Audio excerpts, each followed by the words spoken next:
Hello, everyone. Welcome to Telling Tales, atmospheric role playing here from our brains to your monitors, TVs, devices, whatever, really. Whatever. Hi, everyone. It's Cincinnati Chronicles time again, the penultimate episode of Cincinnati Chronicles. Asterisk if I managed to get the timings right tonight. Um, yeah, welcome. We're coming to you a little bit late, but we're here nonetheless now. So thank you for bearing with us. And we're doing some Changeling the Dreaming, of course, the final arc in our anthology series. Wonderful. Great stuff. We're going to start introing players and doing recaps in just a moment. But before that, there's my usual, typical, monotonous promo spiel to go through. I don't know how many times you've heard it, but I know how many times I've said it, and that's too many. So if you check below this screen, you will see a number of links to our YouTube, to our Twitch. You're watching on one. Please do check us out on the other. You will see links to social media, to Discord, to Patreon. Check those out if those are things that float your boat. We're running 3 weekly series at the moment. Mondays is Warhammer Fantasy Roleplay, although it'll be taking a wee break next week and returning the week after. Tuesdays is, of course, Cincinnati Chronicles. That's what we have here. Wednesdays is Simbaroom, our flagship show, which has just returned with the second chapter of the Throne of Thorns grand campaign from Free League themselves. We also do one-shots every month. We've kind of skipped August a little bit because because I was too tired to run it last weekend. Frankly, that's the reason. But instead, August one-shot will take place now on Saturday, the 10th of September. That's Night of the Hogmen. I'll be running that on Saturday, the 10th of September. And then later in September, you're going to get another one-shot. So it'll be 2 one-shot September from here on in, except when it isn't. But yeah, the second one for September will be a long delayed one we'd intended to do earlier in the year, which is Johnny running a full one-shot of his Cthulhu in Space type setting that he's already done a little bit on the channel with the short running series, The Long Silent Night, which you can check out on our YouTube. And this is going to be, I don't think a direct sequel, but certainly a spiritual follow-up one-shot to that. So yeah, 2 one-shots in September. Lovely. Just in time for all your summer plans to have died down. And clearly what you want to be doing more than anything is just watching us role play a whole lot. So there we go. Right, let's start bringing on people and start doing intros and recaps. And first of all, this week we have John. John plays Elena the Satyr in our little motley of changelings. Last week we kind of picked up with your motley being sent on a quest by the Lady of Cincinnati, something of a murder mystery, it seems. John, why don't you lead us into it? Well, we were taken to Loveland, one of the nearby boroughs, towns from Cincinnati. It's thought of as a distinct town for sure, but there isn't a much distance between. Outlying town, I suppose. Conurbation. Sure. And were basically led to a quite small but definitely existing medieval castle where Barnabas, our guide, led us through, and everything looked like as normal as you would expect in a castle at first. There were a lot of very fine tapestries, brilliant paintings, seemed to be denoting the history of the order. So Barnabas kind of led us to the back and showed us to, it's in my head, it was like a secret entrance, or at least a doorway down. Yeah, it was like a sort of, round room where it was all very touristy and there were lots of like photos of Sahari, the founder of the Order of the Golden Trail and like. But yeah, he basically led you to some secret doors that led into a deeper, more mysterious part of Loveland Castle. And at that point, let's talk about what was down there. Nothing good is the answer. So let's bring on our second player, Inga. Inga plays Rhea the Eshu. And Inga, tell us about what was down in the freehold beneath Loveland Castle. Nothing to show about your character arc, clearly. This is the point at which she went invisible, obviously. Yeah. Sadly, she did not. One day, I'll play an invisible character. No, they. We all went down, and it was not so great. There was a bit of a massacre. The smells kind of hit us first. There's like burning smells of a kind of tangy iron smell, which is no good. So we're trying to like protect Brosin to don't look around the corner, and when we had to kind of go through, it was sort of eyes up on the ceiling, don't look at the floor kind of game to play. Because what we found was a burned, big round table in the middle with a body that had been burned, totally unrecognizable. A few other bodies kind of around, just clearly just struck down dead before they could even really have a chance to fight back. Clearly cut down by the sort of cold iron, which again, no good. Just blood everywhere, awful. Not great. So it looked like whoever had come down before us through here had just totally massacred these guys. There's another kind of tapestry along the wall, kind of telling the same sort of stories we've seen of the Order of the Knights, including the death of Sir Harry and kind of the knight who was in the tapestry at the ladies' mansion as well. The Azure Knight. The Azure Knight, yeah. But then we didn't really, I guess we didn't really do too much. We didn't poke around too much around the bodies. We kind of then progressed through to the further into the menagerie proper. Everyone was very clearly dead there. Yeah, and quite young and quite dead. They were all like about teenagers. 16, 17. Yeah. Right, yeah. So not a very nice scene to be a part of. But I think your motley realized quite quickly that you aren't exactly CSI changelings. So you were limited as to what you could do. I believe you grabbed a couple of their blades in case you encountered anything further. But other than that. Although I think we discovered that Inchin was the only one who really knew what they were doing potentially with one. But Ria's got a sword as well, just in case.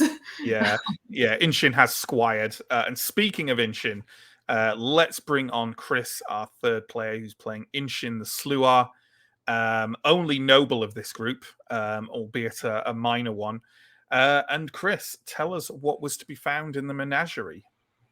So further in and further down into this rock that was at the base of this castle, into passageways carved from the stone rather than built of brick. We found a number of cells, rooms with doors, all of which had been unlocked, which we discerned probably unlocked by the key. And inside they were all empty, and evidence of strange creatures therein. We came across a room full of books that were blank, but for one book, which in the hands of a dead squire, a dead changeling squire, gave two names, the names of who we assume were two of the noble fae who were doing this, both of which are in ill repute. And those names were right here on my list. I will save you the trauma of locating them. They are Menahan and Yesia. Yeah, there we go. Just as you said it, I found them. He was very dead. There's also the other books were blank, and there's evidence that it was a Librivore or a kind of monster type thing in that room. We then went on and found a room that was not, in fact, empty, but had a long-necked, kind of tiny-faced, abstract creature that seemed to be sifting straw from needles into two separate piles from one mixed pile, and was very focused and intent. So we tried to get some information. Unfortunately, Inchin tried a little bit too hard and made the poor gentle friends lose count and prick themselves, and then issue a very terrifying threat to Inchin, which has spooked the poor child a little bit. Strange gnome man who promises to come get you when he's finished his gears to use those needles that he's counted. That's a worry for another time, right? Yeah. Further in and onwards, we finally came to. We were kind of rushing a bit because we knew that there was something very bad here. Something very bad was kept here. We kind of discerned that from what our benefactor told us about the place.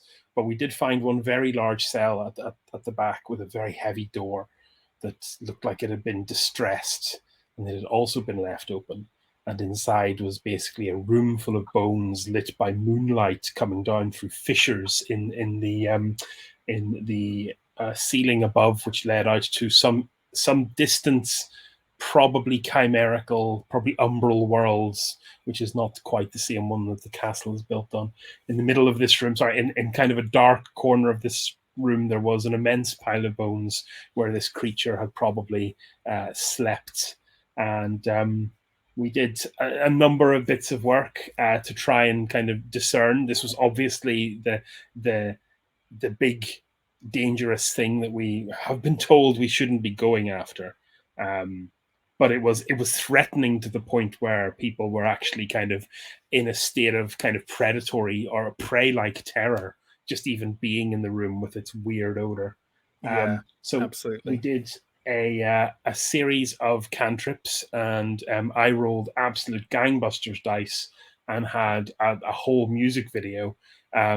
But the question I decided to ask with my soothsay cantrip was if this creature, the Khan, if they left the place alone, or if they left with Ysera and Melahan, and they left alone. Absolutely. So whatever they wanted here, clearly it was not to have the Khan somehow in their control or as part of their company. So the actual motivations for this still up in the air. And with that, let's bring the last and most twistedly innocent member of our motley into play. It's Holly. Holly plays Rosin, the Pisky, who was in as a child kind of shielded from most of the horror of what happened down underneath Loveland Castle. But the Motley leaves Loveland Castle now to talk to Barnabas and make their way out. Holly, let us know how that went. Yeah, so after we exited the menagerie, we went and talked to Barnabas, who was the person who'd brought us to the castle, and we explained what had happened down there. At which point he showed us a photo of, I believe there were scouts from the order, and we were able to identify all but two of them. However, there was one burned body, so we don't know which of them it was. I then went on to reveal that Menahan, one of the names, was a she who we actually met as we arrived at the original party, because they were the as John said, sexy motorbike she. They were the one that was leaving the party when we arrived. And we also found out that he is actually Sir Harry's grandson, who was forced out of the order, so evidently has a bit of a gripe there. And then Yasia is a sorcerer who is an old advisor of Lady Marcella, who was kicked out from that role about 30 years ago and was presumed dead. So obviously Barnabas was quite surprised and upset to find that the both of them were apparently working together and had killed some kids. So with that, we were told to basically get out there and find them. And he lent us his van to try and chase them down. And I think that the last thing that we left off with was standing by the van and seeing a massive burning flame coming up from a building somewhere in the distance. Absolutely, in the north part of Cincinnati from where you are. Now, it's possible that people who've only leapt on for Changeling might think that's a massive cliffhanger. Maybe not in the way you might think, and I'd encourage you to go watch our Werewolf arc of Cincinnati Chronicles to know how that flame got there.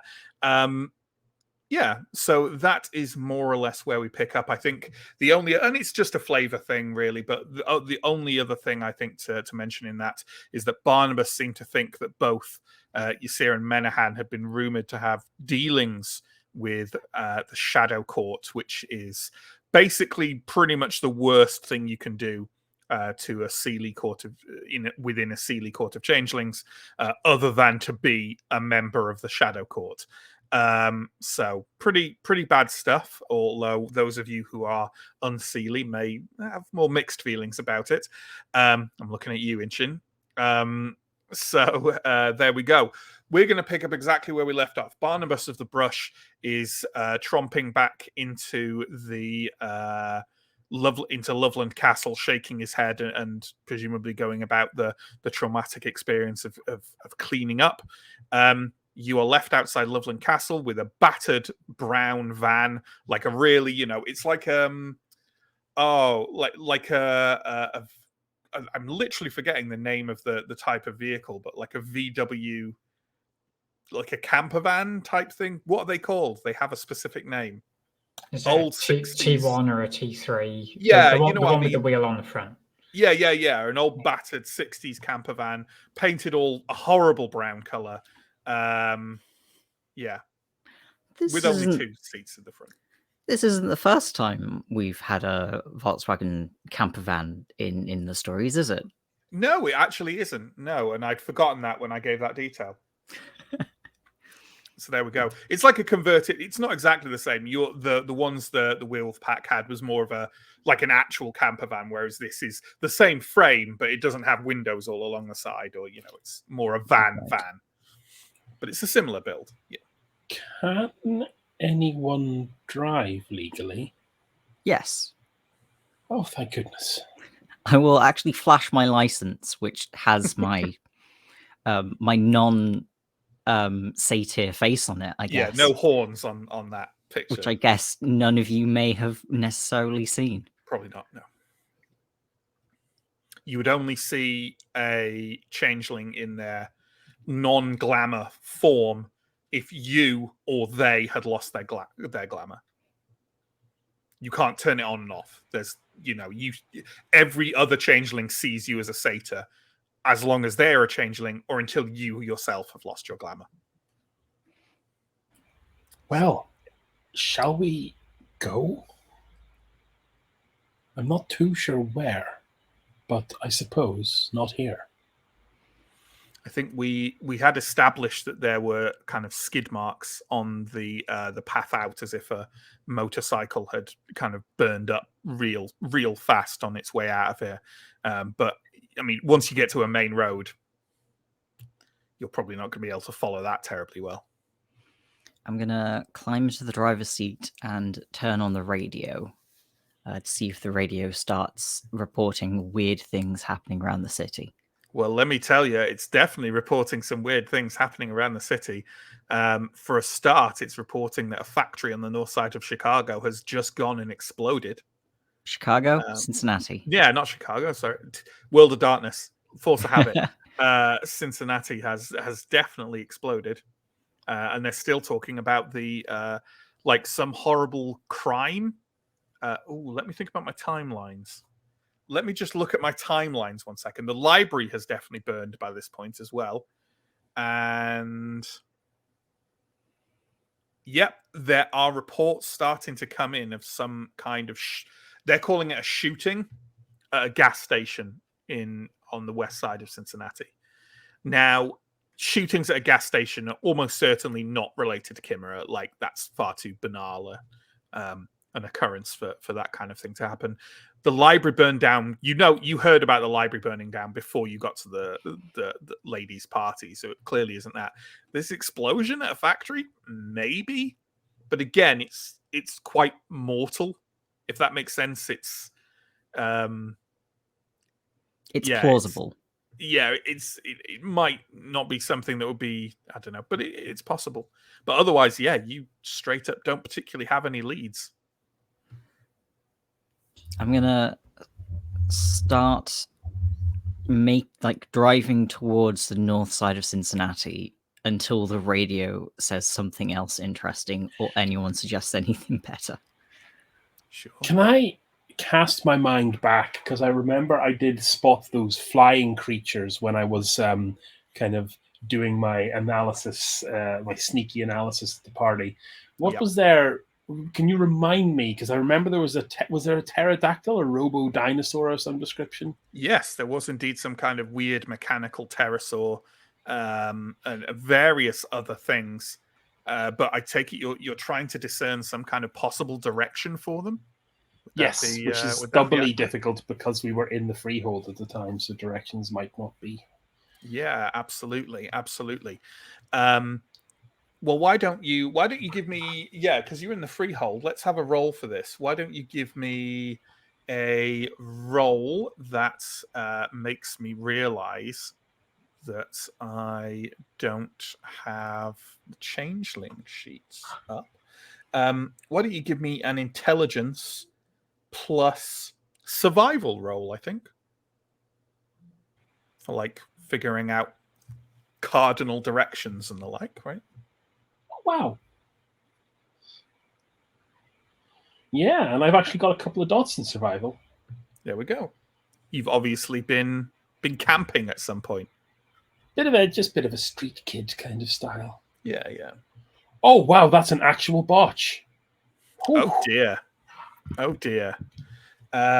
Well then, I'm gonna say that you think that the Chimera were flying to the east.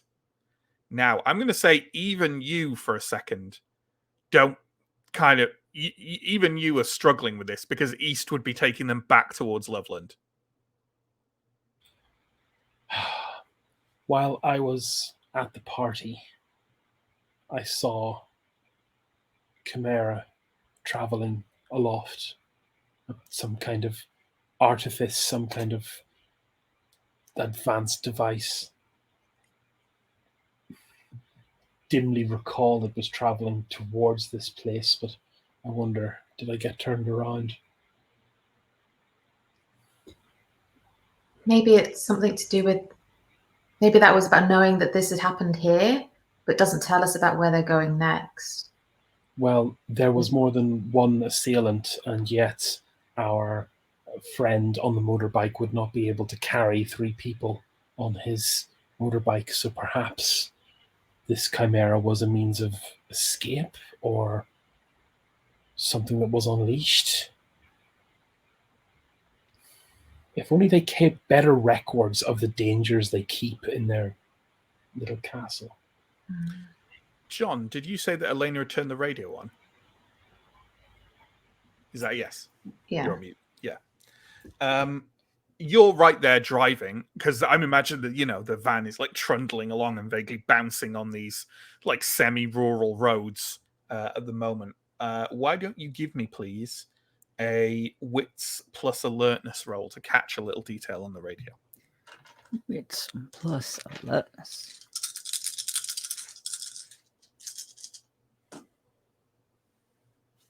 Standard difficulty is 3 successes. 3 successes. Okay. Yeah. Well, you are listening to dulcet tones of one of Cincinnati's rather late night radio stations. Like it's, you're just kind of clipping past midnight now.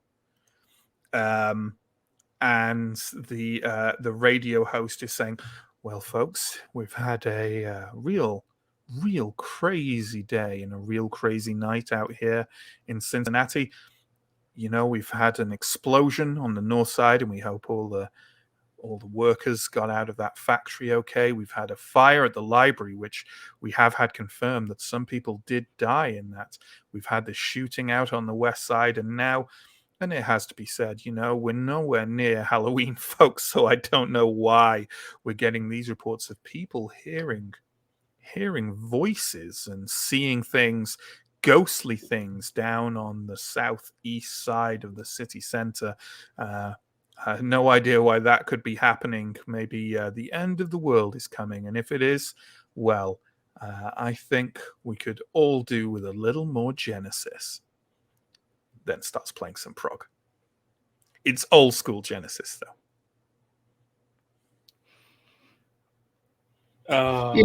Genesis is completely appropriate for Changeling.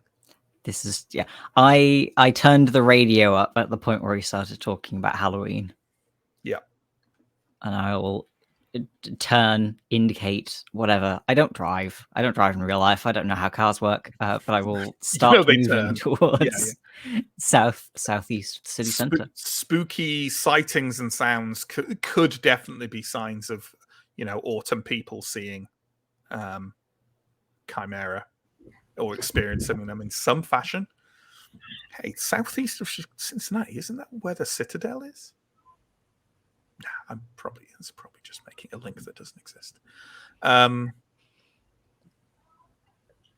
mean, that's as good a lead as any, but it's a real shame. Barnabas said we didn't have time to go back to Lady Marcella, but if this other sorcerer used to be in her court, is that? And there was some talk about the shadow courts. Is it possible they're heading in that direction? Would anybody know? Well, the Shadow Court is more of a... You don't know much about the Shadow Court. To you, they're kind of a boogeyman right. of unseelie get together and try and destroy everything. They're like a little bit of a evil Illuminati of the Changeling world. Right. So, okay. That to you, they're more a rumor than a reality. You'd imagine. I see. Okay. Yeah. Yeah, not down that train of thought then. While the weather seems perfectly amenable to activities from the Shadow Court, I don't think they are involved. I take it while all this discussion about what to do is gone, Elena has just turned the car to the south and is following her spooky nose. I'm imagining as we came up from the south, right? You actually traveled more or less directly east. Okay, yeah. It's probably quickest for you to go back into Cincinnati and then just turn south.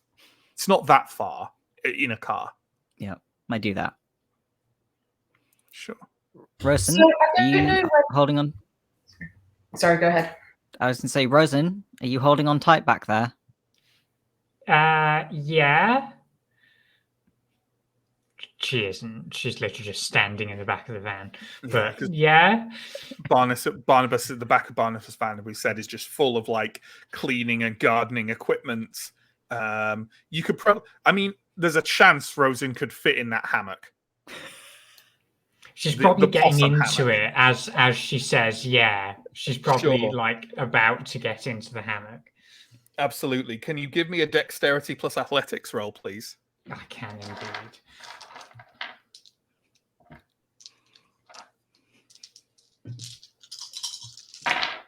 And this is the difference between Changeling and the other settings, guys. In this, van hammock rolls are a thing. What difficulty is this? Standard. Okay. It's not a botch, but it is a failure because I got 2 1s and 1 9. Fair. I mean, it's a big possum hammock, but ultimately it is a possum hammock. So Rosen isn't fitting in that. Try though she might. Probably you didn't use willpower on that one. This was surely the most important roll of the night. Definitely. A mistake. Yeah. A mistake. But so it goes. You can't fit in that hammock, and I'm devastated. Inga and Chris are discussing these matters. It sounds like Elena, you're just heading to the south, regardless. I was going to ask as well. So, Eshu trait, serendipity. Eshu can never become lost under normal circumstances. Mm-hmm. If the Eshu becomes lost through magical means, the player can spend a point of glamour to reorient the Eshu on her physical and often figurative path. Can that be of any use at all in terms of just having a bit of a feel for the gut feel for whether you're going in the right direction? Yeah, I think so. So sorry, could you just read out that little bit again? Eshu can never become lost under normal circumstances. It's called serendipity. So Eshu can never become. So I just took a snippet on my cheat sheet. Yeah. Longer bits probably got more detail, but can't become lost under normal circumstances. If they become lost through magical means, blah blah blah blah blah. To reorient the issue on her physical or figurative path. But yeah, that's. Sorry, it was actually the second part of that I was after. Oh right, okay, yeah. So if they become lost through magical means, the player can spend a point of glamour to reorient on their physical and often figurative path. Okay, no, sure, yeah. Well, you know what? I'm going to interpret that as you realize that Elena definitely isn't traveling to the north of Cincinnati as you were. Elena has turned the van and is kind of like skirting the edges of Cincinnati and heading towards the southeast. You also have a weirdly good feeling about this. Good driving, Elena. We are gonna make it. We are on the path to adventure. I can feel it in my bones. Had enough business of bones tonight. Oh, sorry. Yeah, it's worth noting, Elena, that you didn't tell, or at least you haven't told me that you've told anyone that you changed direction. So, you know.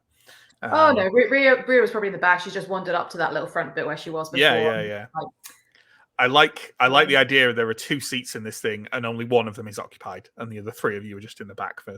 I thought where the other seat was missing. There was like a gap. Yeah, I thought there was only one seat. You know. Rhea was there. Well continuity'd. Well continuity'd. There we go. Okay, so Elena, you've got these rough ideas of like traveling to, you know, the southeast of Cincinnati now. And you know what I'm going to ask? I am going to ask everyone to roll perception plus kenning. And that is going to be a difficulty of 9 for everyone else. And it's going to be a difficulty of 6 for Inshin.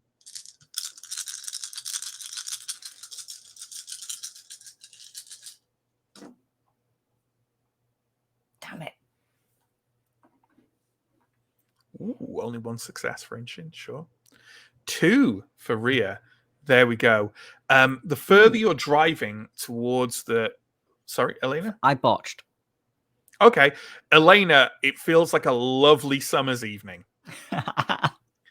Right. Inshin and Rhea, the further you start to travel towards the southeast of Chicago, and you're just going through the city center now, it's quiet because, you know, it's basically gone midnight now, or as quiet as a major city gets at past midnight. And the 2 of you are definitely starting to get an odd feeling, like an uncomfortable feeling, like a cool wind is blowing, and the stars just look a bit dull out there, and everything just has this almost monochrome cast to it in the light from the moon tonight. It's almost like, you know, when there's just like an itch at the edge of your... Something just feels off, feels wrong. Like with Rhea, maybe even the hairs on the back of your neck stand up a bit. You're not sure if this is the spooky feeling that the mortals have had, but it definitely feels real to you. Oh, it's weird how this feels creepier than the menagerie. What, the van? Oh, where we're driving at the moment, it just feels a bit weird. Can't you feel it? I mean, this is definitely the way the adventure is going, but oh no. You don't feel uncomfortable? Just feels like a late night with prog on the radio. I don't think it's just that. It's more than just Genesis making me feel this way. There we go. And you know what? As we are driving, let's just have a quick... anyone who thinks they are nearish enough to one of the back windows or the front windows to be able to see out can roll a wits plus alertness roll, please. Difficulty 8. Would I count with that, or would I be distracted? Oh, definitely. Well, I'd say yours is actually difficulty 7 because you're having to pay attention to the road. 1 from Rosin, 2 from Elena, 1 from Rhea, and is Inshin just not paying attention? 0. Okay. Those of you who rolled 1, which I believe is Holly and Inga, see a commotion of some kind on what appears to be a small bit of parkland on a corner of a street. Elena, you see more clearly that there are a number of people gathered around watching as what seems to be one individual is running around in circles in the middle of this park, waving kind of frantically over her head at what appears to you to be some kind of fairly not insignificantly sized mechanical pterosaur. That's it. There's I didn't also see it. I like, didn't see it. I didn't roll. there's also like some weird like little what look like electrical sparks happening around there. And also you're going slow enough past to note that the individual running around and waving her hands, she has odd kind of flushed, very bright red skin and odd white designs on her cheeks and her forehead. She's a knocker, another kind of changeling Cathane, and she seems to be under...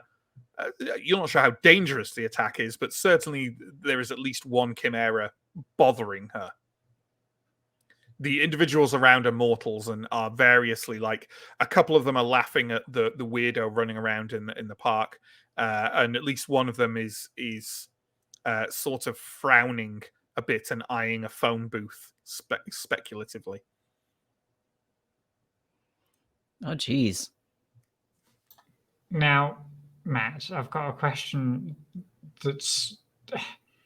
What realm would you say that this mechanical thing would fall under? Fae. It's a chimera. Okay. Yeah. Okay. It will be a chimera. Okay, Which in is which 3, case... I think. Yeah, 3. Yeah.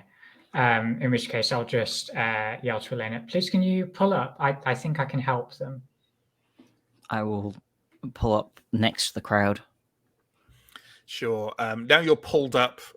Crowd's a strong word. There's probably only about 4 or 5 people standing around. You can see the scene a bit better. The knocker is like flailing over her head to drive off this mechanical pterosaur, which is flapping its sheet metal wings and giving out sort of metallic croaks as it tries to grasp onto her with 2 you can see that the claws of the thing are made of those like grabbers like that from chemistry class that you put beakers in and stuff. They're just made of them that have been inserted in these little things, and they're trying to grab on. Also, those little electrical sparks are actually quite big electrical sparks that seem to be mostly stood in one place or moving around, and also have little faces, like little smiley faces on them, and they are cackling and appear to be trying to electrocute the knocker anytime she comes close to their giggling little circle around her. Okay, I'm gonna jog open the door and jog out of the van, and then worm my way through the people that are standing around. Mm-hmm. And then if there isn't a range thing on this bunk, but I would like to get as close as I need to the creature, and then cast Ensnare. Sure. Which is Legerman bunk. So to do it, for flavor, I think I'm probably going to run up and then dig a hand into a pocket and bring out a collection of glitter and sweet wrappers and just throw it at the creature in an effort to gum up the mechanical workings. Sure, absolutely. So to become slowed down or immobile, that sounds great. Let's have a look at the casting of that. So everything starts at 8, I believe. This is not in a freehold, and it's the first one we've done that's not in a freehold, so you don't have that help. You're not using scene or anything. Have you got Fae 3? Yes, I do. Great, fantastic. I think that's quite straightforward. I'm going to give you a 2 for that bunk, a -2 for the bunk, because you're doing it in public in front of people, and you're just randomly throwing sweet wrappers in the air. So it is a bit weird. So that knocks it down to a difficulty 6 for you.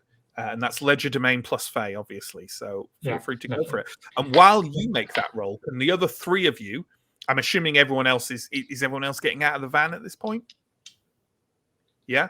Yeah. Everyone who is getting out of the van and who isn't Rosin, can you roll a Wits plus Kenning roll, please, at just standard difficulty?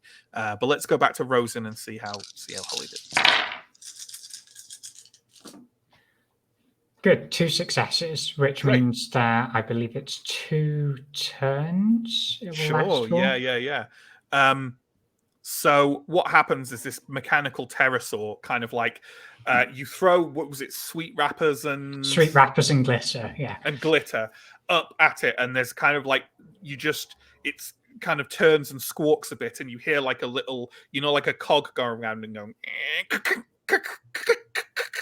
as the teeth get like stuck in each other, and the pterosaur sort of flaps a bit and goes like starts spinning, like unable to flap one of its wings fully, and is just kind of rotating in the air and dropping a little bit, and the knocker manages to sort of leap away and stop flailing around, leaps backwards into one of these weird little lightning imp things and goes ah!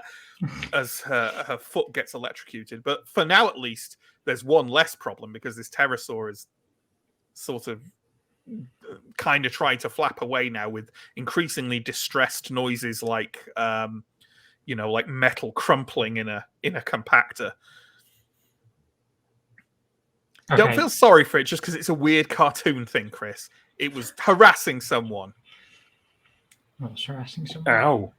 Ow. Just absolutely called out. Anyway, 4 successes. Ooh.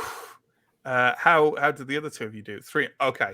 Well, all of you, Inshin first, as you've kind of like moved out from this van and are watching Rosin do this, I'm going to say that Elena and Rhea kind of slowly notice, like just basically over you, and this is like a small memorial park of some kind with an odd,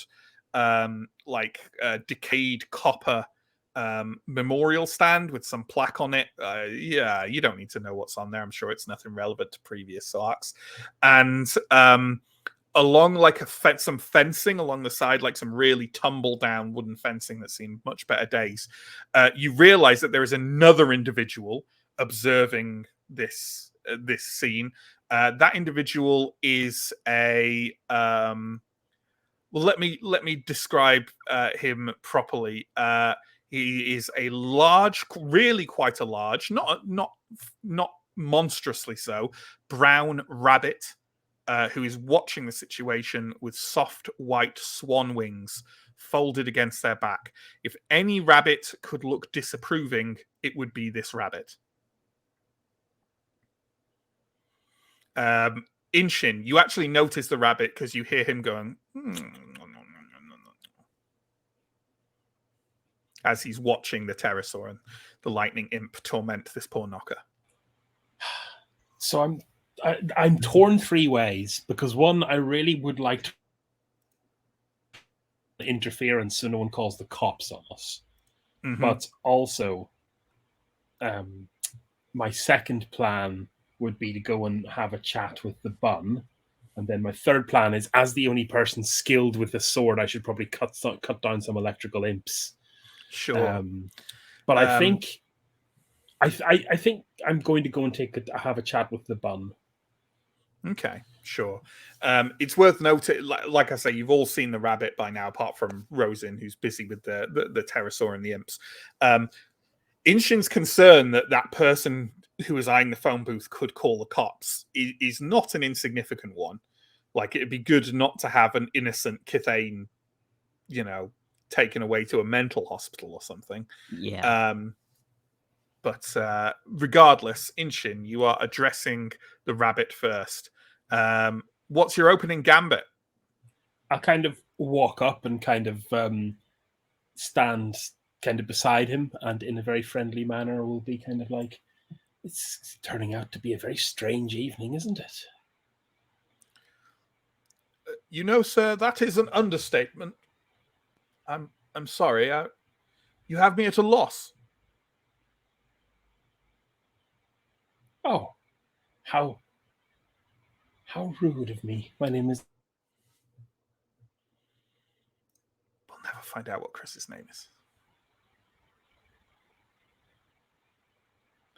I give him my actual name.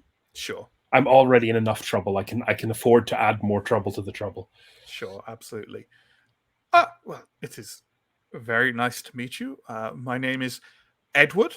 Eddie to my friends, and Ed to absolutely no one. Understood. What other oddities? There seems to have been. You are coming and going, Chris. Chris, you are coming and going. You might want to switch your camera. This is crazy. It's like it just times to literally whenever I talk, I drop packets. Yeah. Exactly. Yeah. Anyway, Bob. There we go. So the angle was there seems to be quite a few chimerical oddities this evening. Do you know from whence they came, or what others have you seen this evening? Oh, well, yes. I mean, well, rather awkward, but they all got out from the castle. Oh, bad news, that place. Well, I don't know. A lot of my friends live there. I myself live there, actually, and I'm rather fond of the place, all told. I mean, it's it reminds me of home a little bit.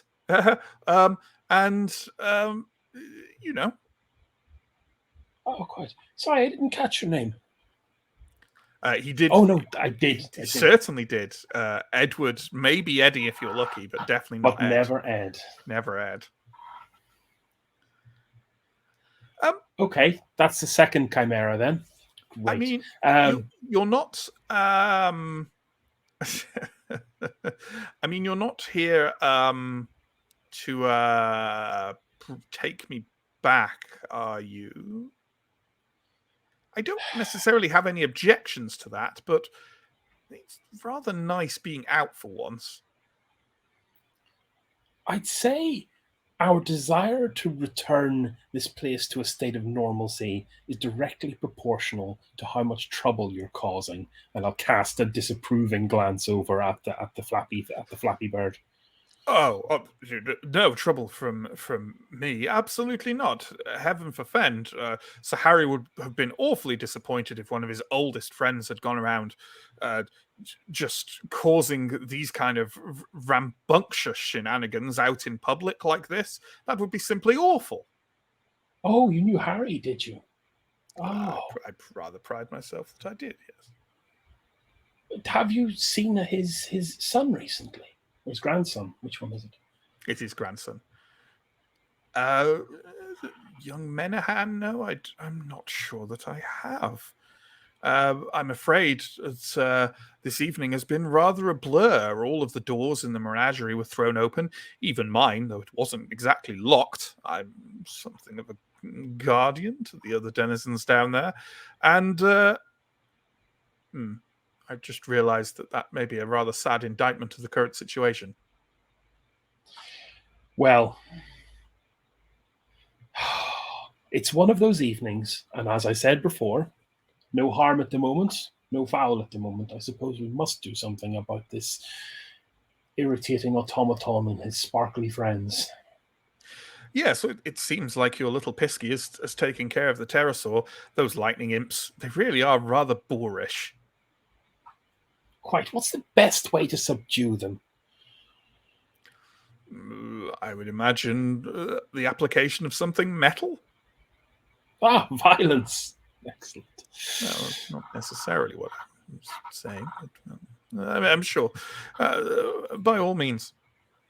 Hang around. Perhaps I can introduce you to my good friends once we have finished quieting this strange creature a little. Oh, absolutely. I would be delighted. Edward starts grooming one of his ears with his back leg. Oh, precious friend. Okay. When that's, I'm going to detach and I'm going to make my way over to the phone booth. Okay. While this is going on, Elena and Ria, what have you two been doing? I think I'm going to try a bit of a gambit. I am going to cast Flicker Flies, which is a summer art Mm-hmm. on... Can actor apply to more than one I don't person? know. No, What does it say? that's a good point. I Do you don't need have scene my realms once written. you have multiple people? Well, I'm actually wondering. Oh, it only works on people I know. Okay, in that case, I'm going to do it on scene for Mhm. the current area. Yep. And I'm What level of scene have you got? 1. God, I need Small, to check that as well. discreet, enclosed area, which this is not. I told you these things are very specific. I mean, you can use any of them if you're casting. Are they weird cantrips? I Which are think more it's risks. They involve spending glamour, but I've sorted it. I can do Okay. it on. I can do it on the knocker. So I'm going to cast it on the knocker with Fey 1. Yep. with Fey 1. Mhm. And it causes like small dancing lights, like fireflies, which the light of which the emotional resonance stirs emotions on all beings nearby. Okay.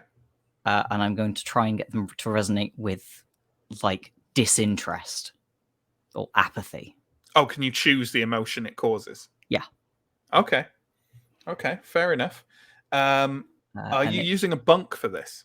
Yes. I'm going to get back in the van. I'm going to honk the horn 3 times and turn the window wipers on if they will turn on. Okay. Absolutely. I'm going to say that's slightly less bizarre than throwing sweet wrappers and glitter in the air over a person's head. But nevertheless, particularly at this time of night, it's not appreciated. So I'm going to say it's a -1. So your roll, please, is Summer and Fae at a difficulty of 7. 2 and 2. Actually, no. You are casting. You are casting Honor Kithane, so that's another -1. So that's 6. Cool. Summer. I think that's right. That's only 1 success, but I think that's enough. Does it have any indication of degrees of success on there?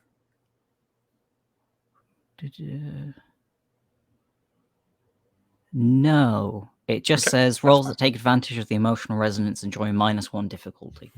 Okay. You can definitely see that some of the, like, you see these sort of like, what would these be? I think these fireflies look really dull. You know, there's like little beige lights Yeah. just start flickering around this individual in a kind of just a boring, like low intensity strobing kind of way. And I think you can all see these, but the mortals watching can only perceive that this is getting boring now.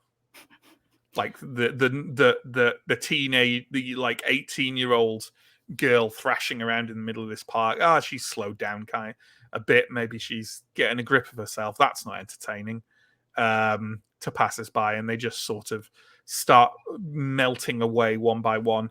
And I will determine that a couple of them don't. A couple of them are still watching. There's a drunk guy over leaning on a street corner who's just kind of like blearily watching and giggling to himself. And the other individual is the individual going over to the phone booth, who is still walking over to the phone booth now. And lest we we'll pop back in with Inchin and Rosen in a second to find out their follow-up things. But Ria, what are you doing during all this? I was going to go up to the person who was being attacked and have a chat, but if, apathy is the vibe around them, maybe I'd sort of get a bit bored of that and wander off. Yeah, I mean, yeah, I guess it includes your friends as well. It does well. I'm happy for it to, that's fine. You'd be like, go talk to, nah, not. Wander over this way instead. Yeah, so yeah. It does include, but it does also say it's subtle, and its main mechanic is that it gives an advantage for rolls using that emotion. So I think Okay. if you're purposefully trying to overcome it, or if you're like aware of it, maybe it's. But yeah, maybe you lose interest. I'm not sure It's I up would to have you. been. No, it's fine. I think generally what the motley will feel like, the main threat's gone. So it's up to you what you do with that, whether you feel like the knocker needs some help with the little lightning imp. So she'll be all right now. Yeah, I'm happy she'll be all right. Rosin's dealt with the pterosaur. We have got a quest to be on. I don't know. Yeah. Just maybe have a bit of a general look around and see if it looks like there's any other like shenanigans going on somewhere else. Or you don't see anything along those lines. Obviously, there's Edward sat on the fencing, who is kind of like he has also gone and is just kind of like, well, that's that seems mostly dealt with now, and he's kind of like looking around to see where his new friend has gone. Inchin, you're this guy who's walking over to the phone booth. What are you doing about that? Can I get there first? Yeah, I think so. Sure. So I'm going to pick up the phone and mime a phone conversation, perform a phone conversation about, we've found her again. She must be back on the sauce. Can you come and pick her up? We don't want her to cause any more trouble. The guy comes over and like is obviously listening in to what you're saying there. Can you give me a you know what? I don't think he can. I think he can see you more than he can hear you. So why don't you give me an appearance plus performance roll, please?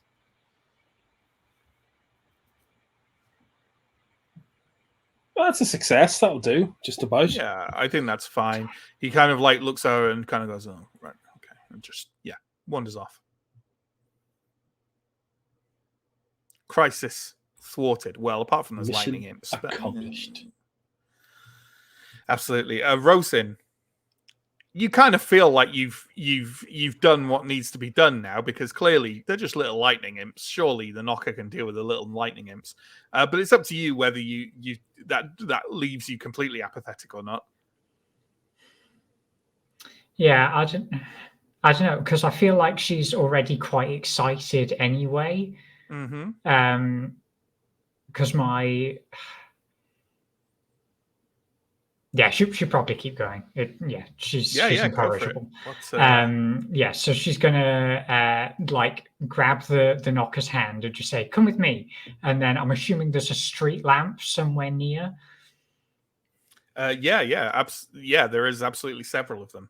So my plan is to like skip over to the street lamp with the knocker, presumably with the lightning imps in tow, provided they like don't just lose interest and leave.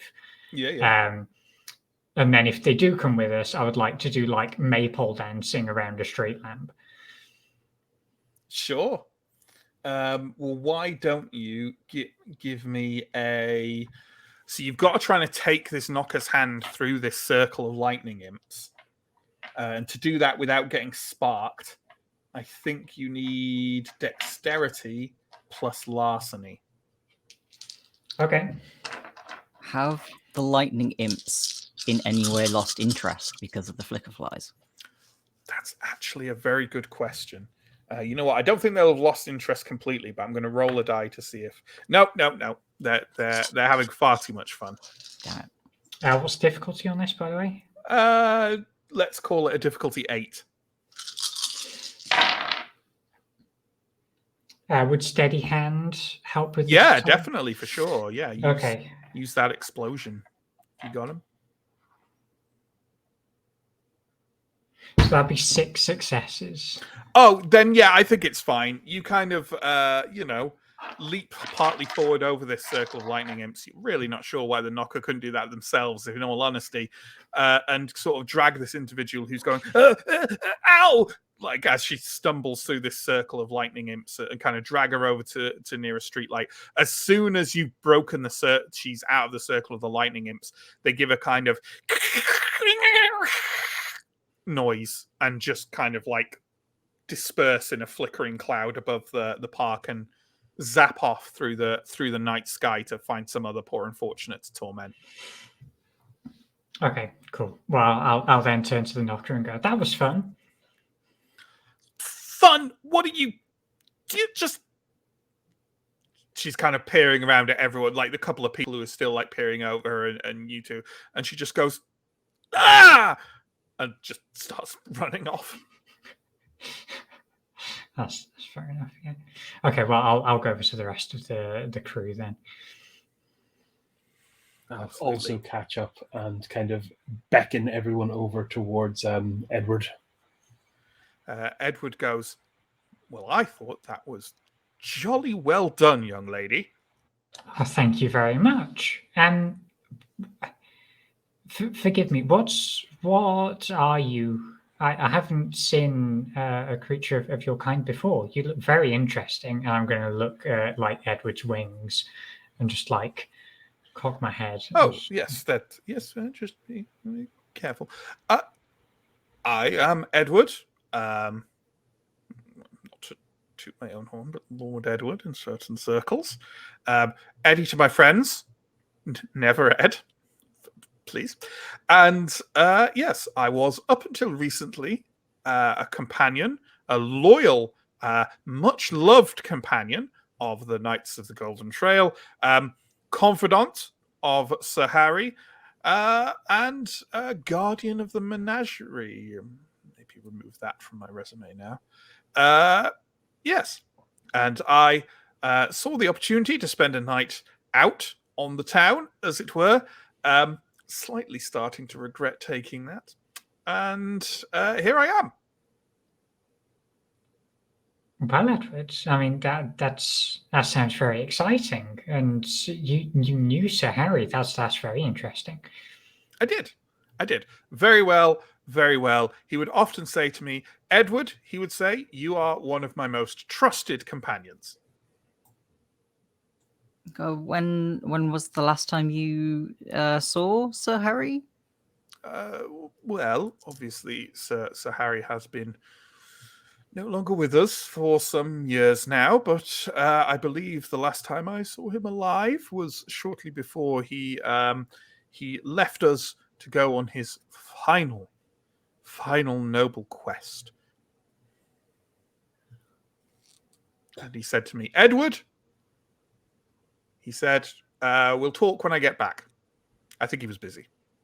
Did he call you Eddie? Well, yes, he did call me Eddie, actually. Oh, good.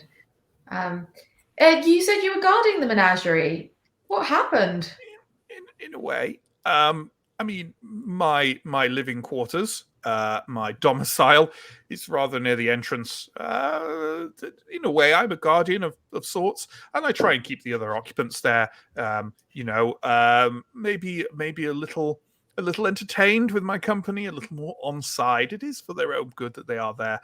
Obviously, in some ways, I am free to come and go as I wish, but the companionship of the Knights of the Golden Trail is all I've ever needed. While I've been with them, of course, there were some times before that, back in the days of my youth, in London, in the days of quite different times to how they are now. But progress is progress, and here we are. And of course, I had quite the time in the 60s, or the swinging 60s, as we used to call them. Yes. A rabbit can't really waggle its eyebrows, but that's what this rabbit is doing. These are all amazing stories, and we have to hear more about all of these later.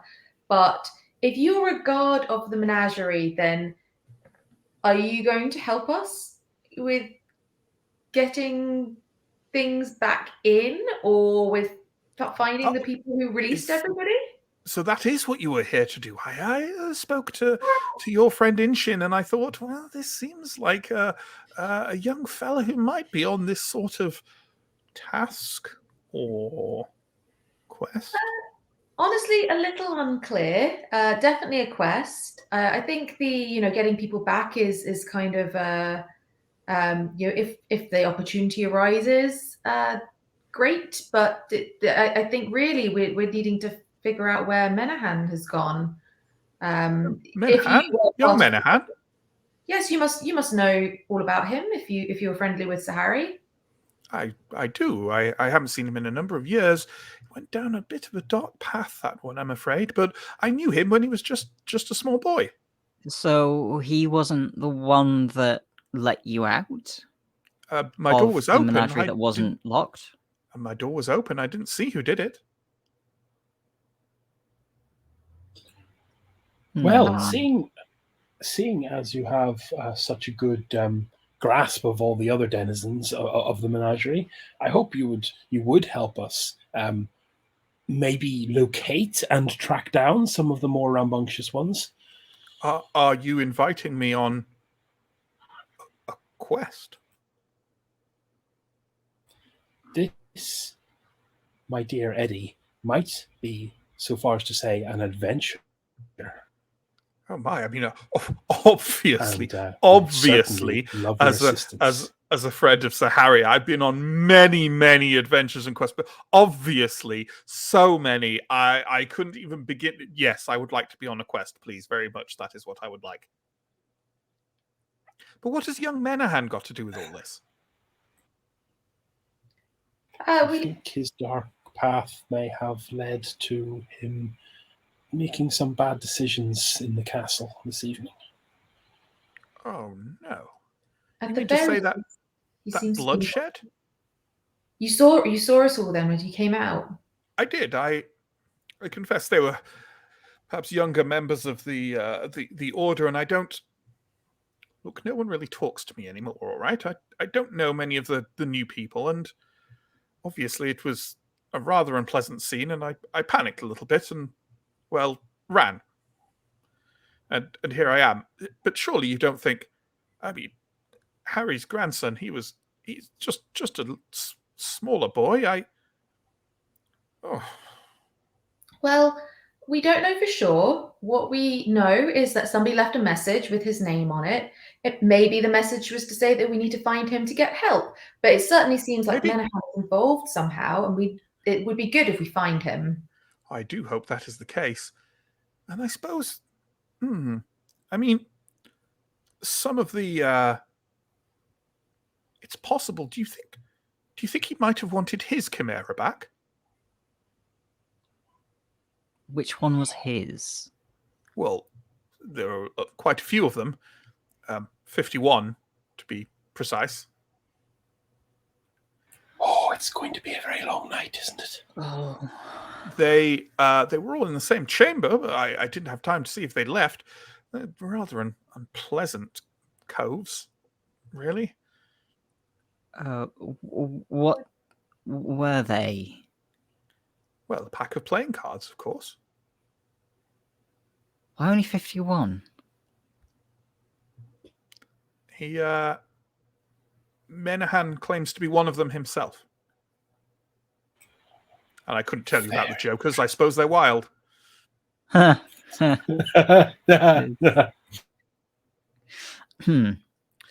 Can all of you please roll intelligence plus streetwise difficulty? Let's just leave it at normal difficulty.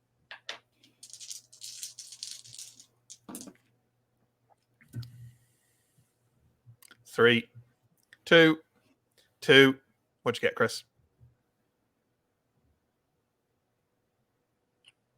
You're on mute. I got a 1 and my mouse fell out. Fair enough. Well, that gets you an extra. No. So, Chris, playing cards rings a bell. Rosen and Rhea, and I know I'm mixing player and character names here. Live with it. Rosen and Rhea, you know for playing cards ring a bell specifically because Cincinnati is home to Bicycle Cards, which is one of the largest card makers in the US. Elena, that plus you know where the old shut down Bicycle Card factory is. It was shut down a few years ago, which was quite a controversial thing because obviously a lot of people worked there. But they moved, overseas to some place where they can pay people less money. And like the local institution of the Bicycle Card factory was left to rot. It is in a part of Cincinnati called Norwood, which is honestly not far to the north of here. I know where he is, maybe. I know where they probably are. Well, let's go. Indeed, but I have one vital question for Lord Edward before we head off. Yes, dear child. Can I hug you? You look very fluffy. I suppose that is reasonable. Immediately, like arms round. You're so fluffy. Oh God, it's too much. I might die. I will admit that this is ticking something of a box of human contact. Okay, Rosen, 5 count, and then release. Okay, right. Let's go. Where are we going? Yeah. We're going to Norwood. Okay. Why are we going to North? Northwood, a forest of danger.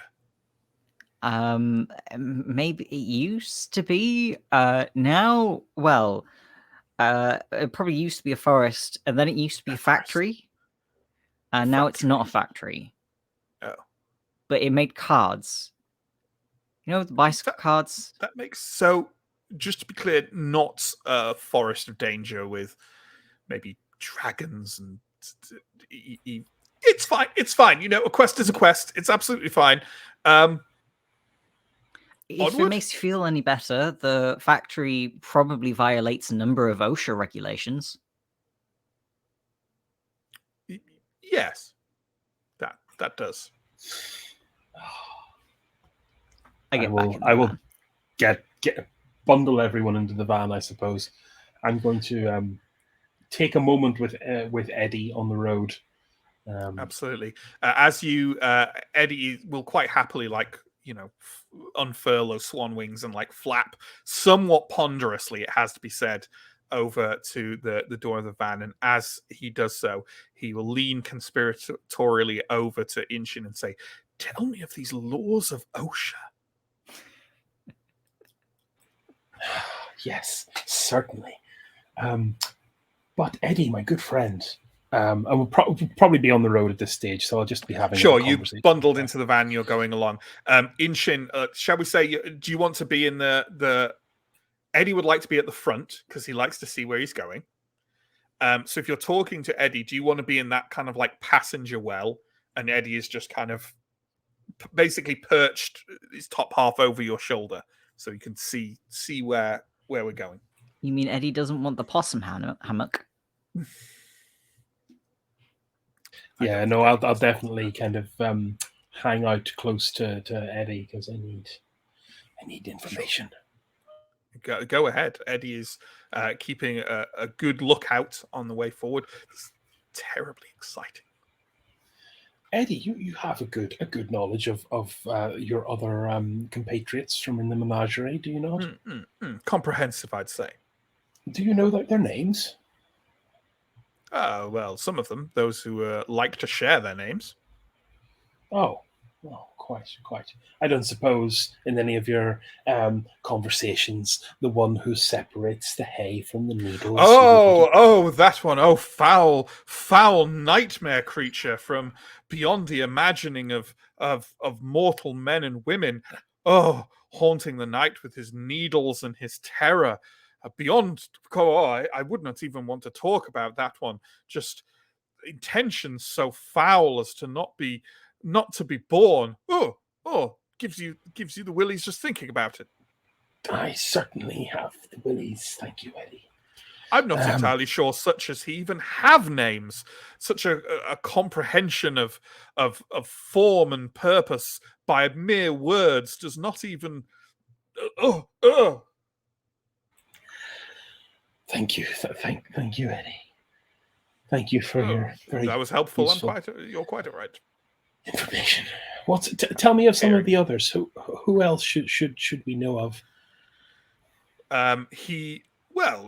There's a long list of individuals, of course, with the most notable of which I'm sure no one was foolish enough to release from his cage. The tiger. Yes, the tiger's out. Oh dear God. Yes, quite.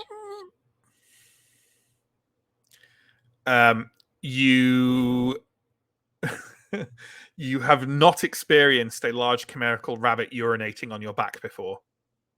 Oh God, no. Oh, I feel like I'm just getting the bad rolls here. He's free. The Khan is out. The Khan escaped from the menagerie. I'm afraid so. Oh dear God, we're not going near him, are we? We have been instructed to do the opposite. Oh, obviously, it is a quest, and we must do as we are bound. And I would boldly stab, but we're not. We're not, though, are we? No. No. Okay. That's. If it's any consolation, that nasty gnome fellow's still in his cave. He got locked back in. Oh well, that is something. That is something to be thankful for. But obviously, the average person would not be in quite so much danger from him. Only those who have wronged him need truly know the meaning of fear. I swear to the gods my people swear by. Does anyone smell anything? So, with that in mind, obviously we can ask more questions of Eddie, but in the interests of moving the story forward, Norwood is not a far drive from where you are. In Elena, you know exactly the way to the old bicycle card factory. It is, or was, I should say, a very large, old-fashioned building of kind of sandy brown stone, spread out almost like, it had like, one of those old-fashioned manufacturing plants or factories that are built almost like old chateaus or castles themselves, with like a large courtyard area and a sprawling, long, wide building with a big clock tower at the center of it, and a great deal of the two either side wings of it are now in serious disrepair, broken glass windows and collapsed roofing and stuff like that. The central area of it and the actual kind of like clock tower seem in relatively decent repair, and they even, I would say, that central part of it sort of even seems to loom over that courtyard, perhaps to a higher degree than you can think would be a rational sort of way to build it, as if to some degree it's not exactly a freehold, but there is definitely glamour at work here. This huge central clock tower looming over the courtyard that you can see in front of things. So we've got Inga back. Yeah, we are having the reason we are late, by the way, is because we are having multiple internet issues today. So if people are appearing in sound only mode, that is why. Apologies, folks. And this is the scene you pull up to. It is not a very happy sight. In fact, the sight of the tower fills you with a momentary stirring of dread. Edward says, "Oh my." Always a good sign, I suppose. If he's there, he's in the tower. So do we knock or do we sneak? I like sneaking.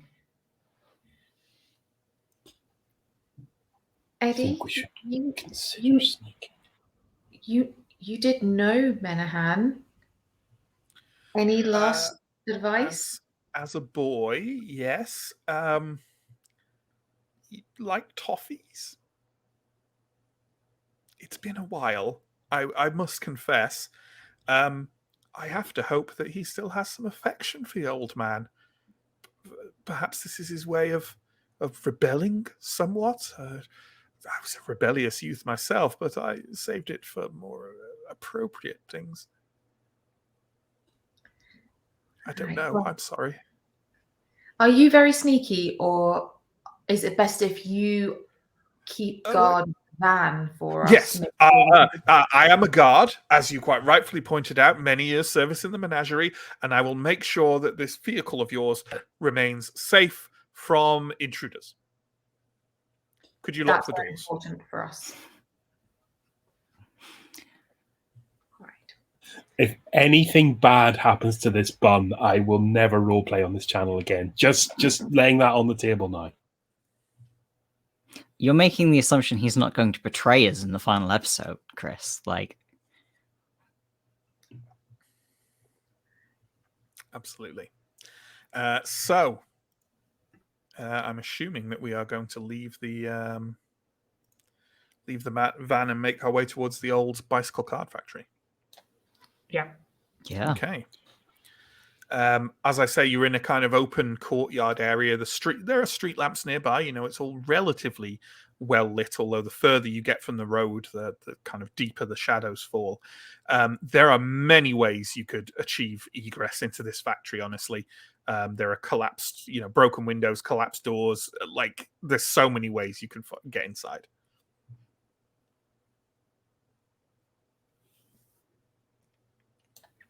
Okay. In which case, Rosen will just skip up to the first entrance that she sees that she could conceivably fit into, and Sure. just swan dive through it. Absolutely. Well, that is like a half-open door, like an old. It looks like an old fire door that's kind of half hanging off its hinges. And yeah, sounds like Rosen is heading in without any fear or stealth whatsoever. Are the other three of you going to attempt to moderate this, or just go in with her, or what are we doing? I kind of get the feeling that Rosen's the expert in the current situation, so I guess I'm going to try and follow her. I would like to fade into the shadows and not go with everyone else, but kind of go parallel to trace them, kind of be away from them, be unseen. Sure. Is that any kind of particular power you have, or are you just trying to be stealthy where the others aren't? I'm Essentially, just trying to be stealthy. I do have options. I have an autumn power, which will work very well for this later, but for the minute, I'm just going to. You're just trying to be stealthy. How about you, Ria? Can I maybe just do like a roll or something to have a bit of a just to do the sort of what feels like the best entrance in kind of thing. Yeah. Otherwise, I'll just follow. Yeah. Like, I don't think from an issue perspective, I think it's a bit looser than that. But you could certainly just look and see what what seems the best entrance to you. Why don't you use perception plus larceny, please? Mm-hmm.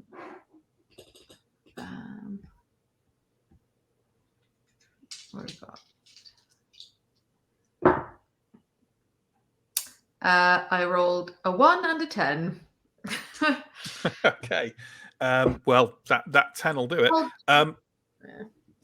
To be honest, otherwise I'll just follow Rosen in. If I don't feel a particular pull in any particular way, that's the next best. Yeah, I think you don't really. Yeah, with a one success, you don't really pick up on any one thing more than another. There looks to be like an old dead tree that's fallen against there that could maybe get you up onto the first floor quicker than just going in and looking around for a stairwell. But honestly, also climbing the dead tree would be a bit of a pain. So it's 12 of one, half a dozen of the other, 6 of one, half a dozen. Yeah, I'll follow along then. Inshin, give me a wits plus stealth roll, please. See what do you do there? Let's go dice. Oh, standard difficulty? Yep. You sure you don't want to give me a -1 difficulty bonus? For any reason? Friendship? Kindness? No. Oh, no, definitely not then. No. No successes. Okay. But if it's not a botch, it's just the same as the others, really. You all head in behind Rosen, who, as Holly has said, is definitely not being stealthy and has just barreled into this place, clattering several old kind of like metal furniture pieces to one side. And they echo loudly in the space you find yourself in, which was at one point probably a quite light and airy factory floor, or at least factory storage area, but is now dark and more than a little damp, and is mostly full of kind of detritus and wreckage a lot across the floors. There's like a gantry overhead that seems to lead up to like a second floor in the rough direction of the clock tower. But otherwise, yeah, it's just wreckage and the loud clanging echo of a pisky unnecessarily battering her way into the factory floor. I thought you said you were good at sneaking. I am. And then she's going to like sneak off after having made all the Sure. noise, is going to like do a forward roll and then like tiptoe into a corner. Sure, absolutely. Well, why don't you give me a dexterity plus stealth roll, then, please? Okay.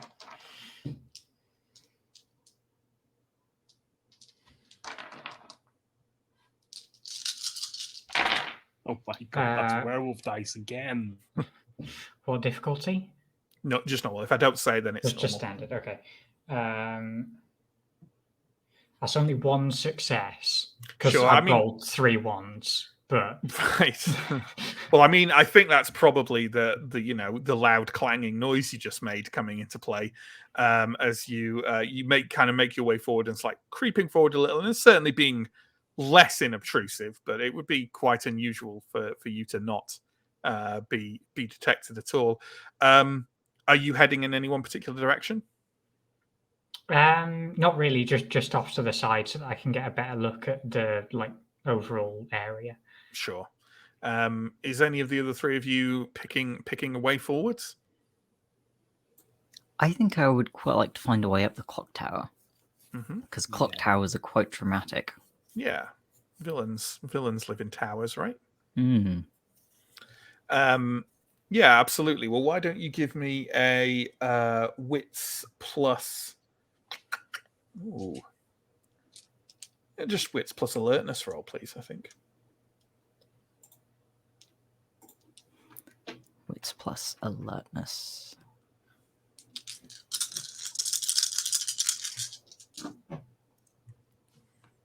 Two successes.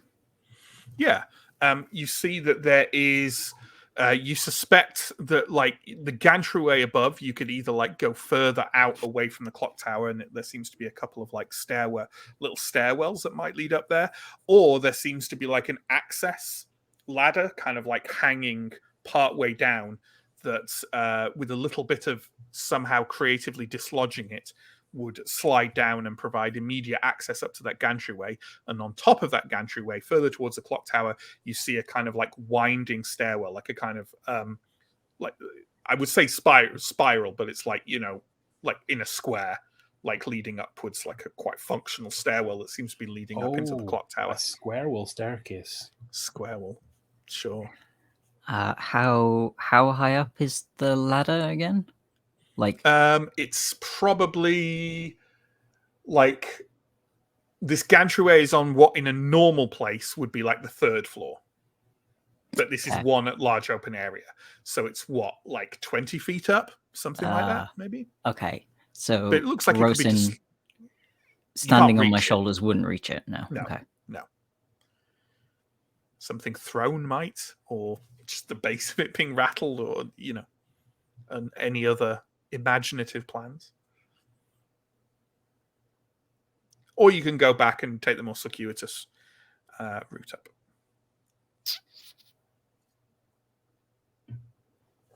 I think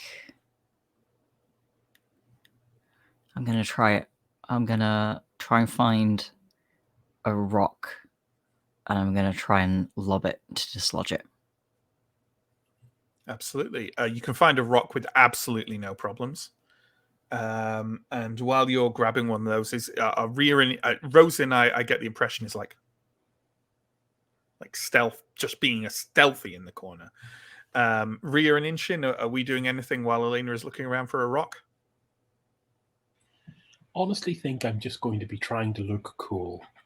I'm sorry, I did miss with the internet issues the bit about what we're actually looking at here, so I'm not sure. There's like a gantry above which seems to lead quite swiftly to the clock tower, and there's like a ladder part way up that Elena is looking for a way to dislodge to bring it down. What is there on the level that we're on at the moment? Just old disused factory equipment, detritus wreckage, not a whole lot of interest, honestly. Any sorry, in terms of getting to the clock tower, was there a particular reason why we're wanting to head in that direction, or that just is where we wanted to head? Where villains Seemed are cool. in towers, isn't it? Seemed cool. And is there like just in terms of the layout, where the tower is, what is on our level what is there that stops it? Why? Presumably, there's no sort of entrance to the tower from our. No, level. it just the gantry-way seems to provide access to the normal stairwell up, but the ground floor doesn't for some reason. Okie doke. I'm wondering whether to try making it like if there is like a wall or something, try making a passage through to open up a doorway if we're trying to get in there. But if there's a just a more mundane, like we'll just need to get the ladder up, then I'll see if that does anything first. But maybe just stop thinking about what I'll do if I want to create a passage for the time. I'll see how that goes first. Yeah, sure, absolutely. Okay, Elena. Why don't you give me, if you're lobbing this rock, why don't you give me a dexterity plus athletics roll? Wonderful. See if you hit. And for lower successes, I'll say you hit, but it's loud. The higher you get, the more craftily you can have done it. Ooh. At a standard difficulty, that's 4 successes. Ooh. Phenomenal. Well, this ladder is knocked clear of the clasps holding it in place, and it slides down quietly as a whisper, in actually a little bit of a creepy way, kind of like there's a rushing kind of noise, and it comes down and just halts just above the floor, almost as if it's waiting for you to go up. Now I'm scared of the ladder. Good work, Elaine. Yeah, but you're scared of everything tonight, Inchin. It's fine. It's probably not going to stab you in your sleep. An unprecedented number of threats, some of which come armed with many, many needles. I'm just going to shake my head and start climbing up the ladder. Sure. It's not difficult to climb up. It's an emergency access ladder. You clamber up. It sways a little bit disconcertingly on your way up. And Elena, as you're reaching the top, can you give me, please, a perception plus alertness roll, please? Difficulty 8.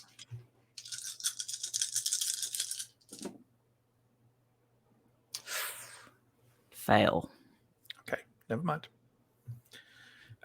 You reach the top of the gantry-way and kind of look around. It's darker up on this level because a certain amount of the windows obviously aren't visible from this point.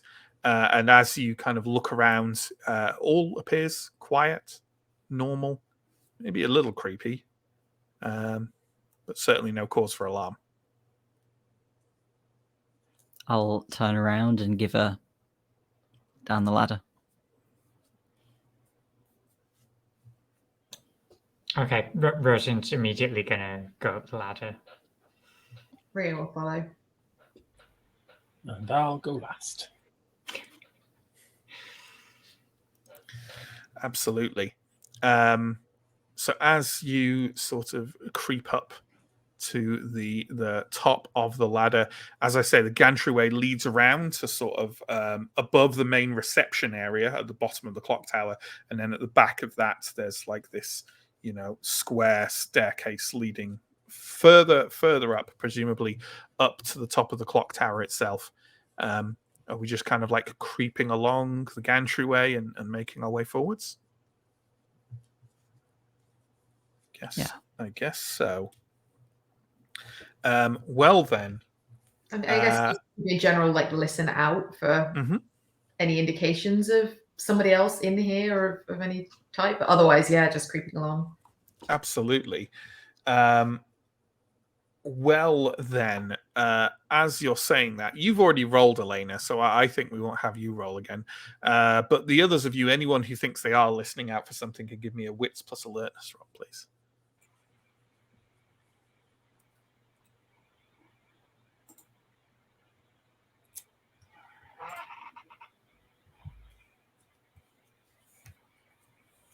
So 1 from Holly. I think we've got a frozen Inga there. How have you done, Chris? A 1 from me. Okay. Well, with a 1, what you will pick up on is you see a smallish shadow flickering in the air above Elena shortly before what happens. So I'll give you the time to either, not even to make a motion, but you can call out like one word or something if you want. So this isn't an action; it's just a No. It's, sub-action action. Yeah.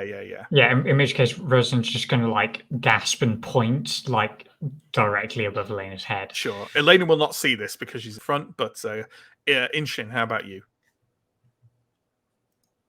I'm going to get my sword out. Okay, reach for your sword. Elena, something drops down on your shoulder, on your left shoulder. Something very light and making an odd kind of like slight flapping sound as it does so. And then well, you know what? Why don't you give me an opposed... You can choose either wits or dexterity and give me an opposed roll to what I've got to see if you can react before the thing does what it's going to do. So just wits or dexterity. Correct. Okay. I'm going to go off dexterity. They're the same, but... Oh, do ones still cancel? No. They haven't done in this entire run. Ones don't cancel. They just... If you roll ones and no successes, it's a botch. They don't cancel out successes. Oh. I don't think, do they?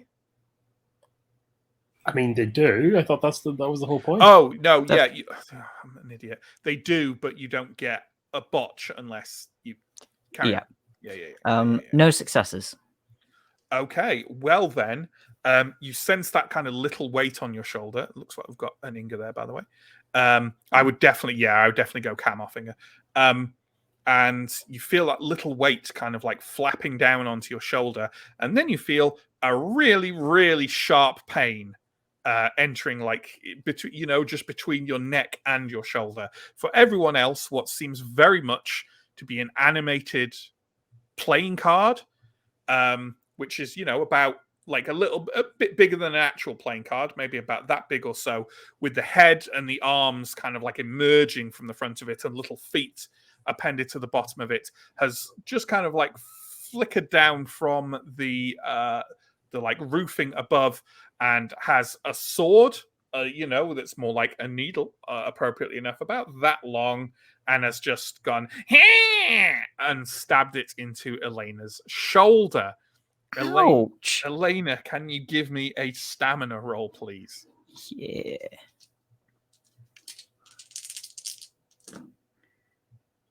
One success. Okay, then can you take 1 lethal damage for me, please? Ooh. It Real or like, chimerical? Chimerical. It hasn't like rammed it into your shoulder fully. It's just kind of like jabbing at your shoulder with this small chimerical blade. I'm going to try and swat it off. It's a Jack of Hearts, if anyone is interested. It was kind of, actually. Yeah, go for it. Why don't you give me a dexterity plus brawl roll, please?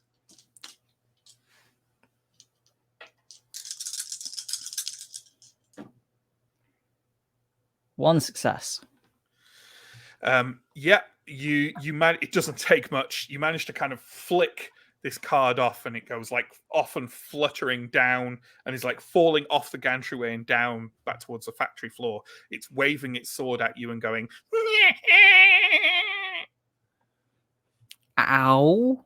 Wrong shoulder. Ow. You're going to be okay? Yeah, probably.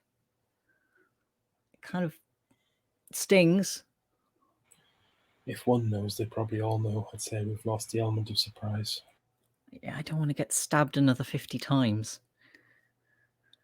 Then we should keep a better watch out.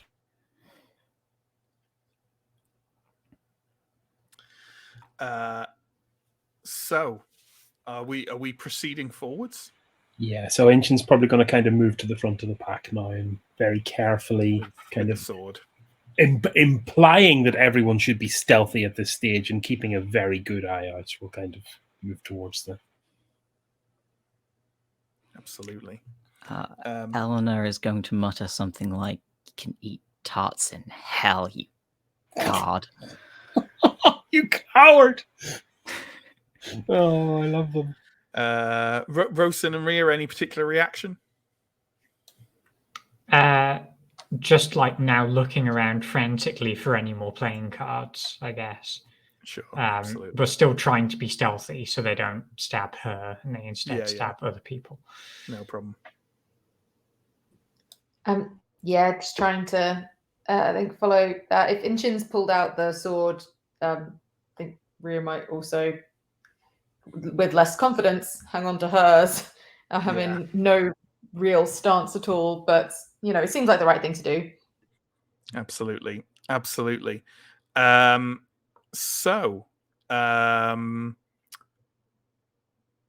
I was actually going to say, like, Inga, sorry for randomly advising potential connection things while we're already live. I think before, people have had some success, like when they have connection issues, not just hotspotting in, but actually going, because I get the feeling Jack has actually literally come into StreamYard on his phone before. Does that make sense? Yes, he's done that before. Because I think you could do that by like following the link on your phone and using your phone cam as a thing. It's a possibility. That's all I'm saying. I think we have done that before. I think I'm right. I remember him doing It's that. honestly not been any better on my phone. Yeah, my laptop, my phone's not really been any better than my laptop. So that's fair. One half dozen the other, I think. Yeah. Second time using that term tonight. But the first time someone got it right.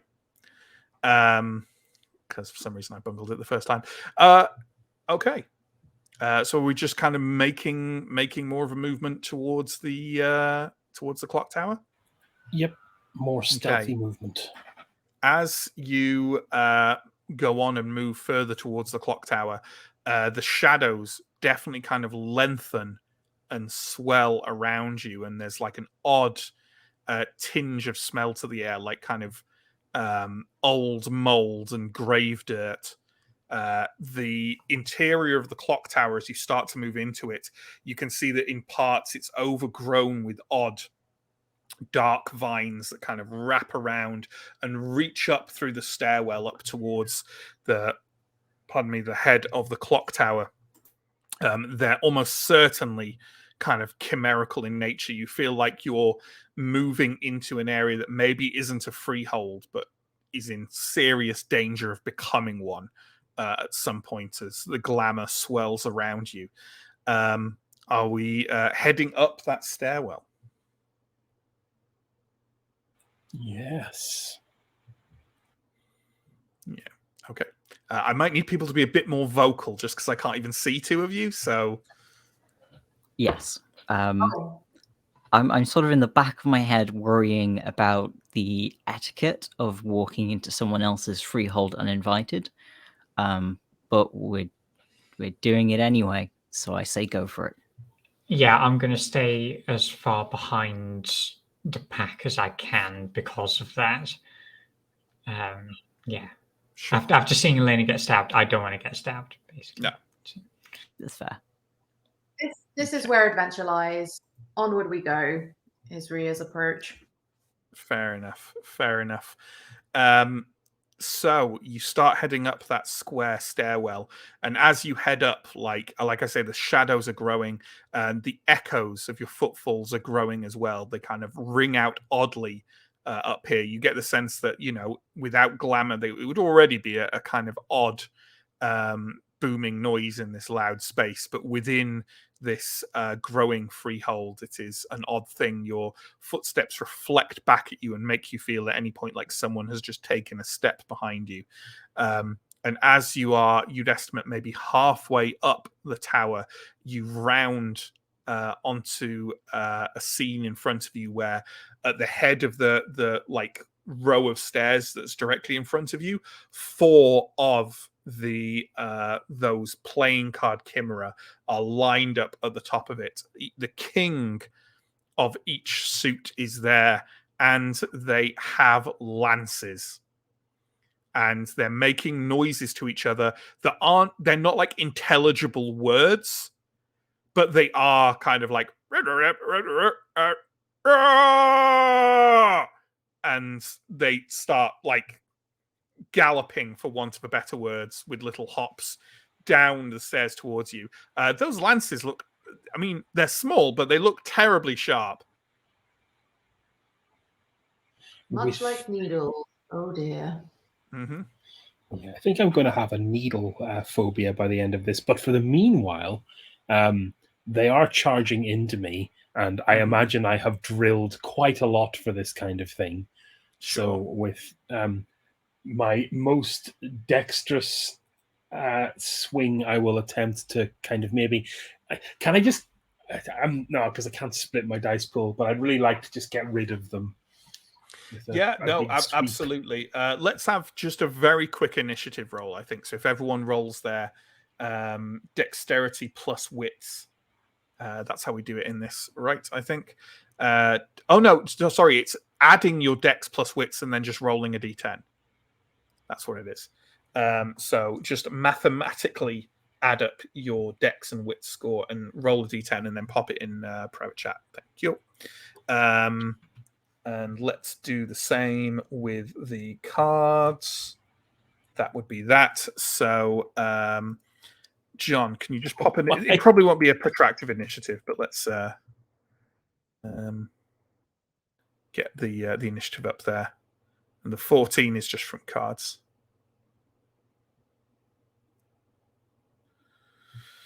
Thank you. We'll just wait for John to pop that initiative up for us.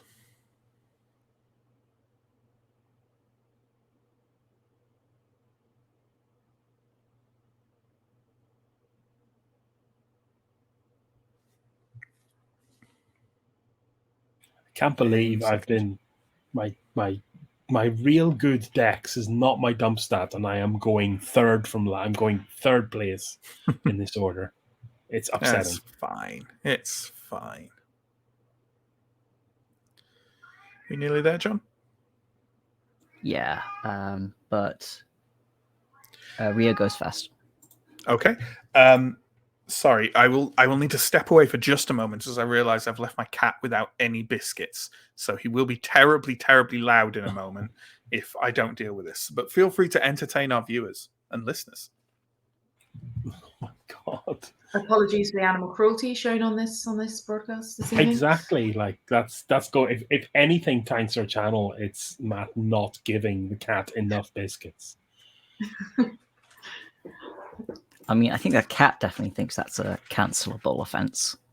I mean, I got to say, it's amazing that you can that Matt can trust the meows of a cat around the amount of biscuits in a bowl, because mine. Yeah, I was about to say mine just says that she has no biscuits all the time, regardless of how full her bowl is.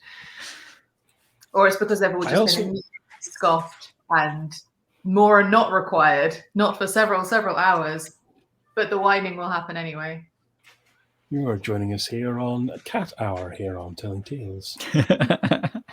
I love how older cats definitely have a very kind of distinct meow. There we go. Yeah. There we go. Crisis is solved. It's all better.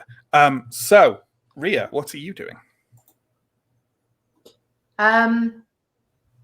I think she will probably not very cunningly take out her sword and try and do something vaguely, probably a bit more defensive rather than tacky, but sure, but kind of take a swipe at one of the cards as it comes down the stairs, or yeah, absolutely. Can you roll me dexterity plus melee, please?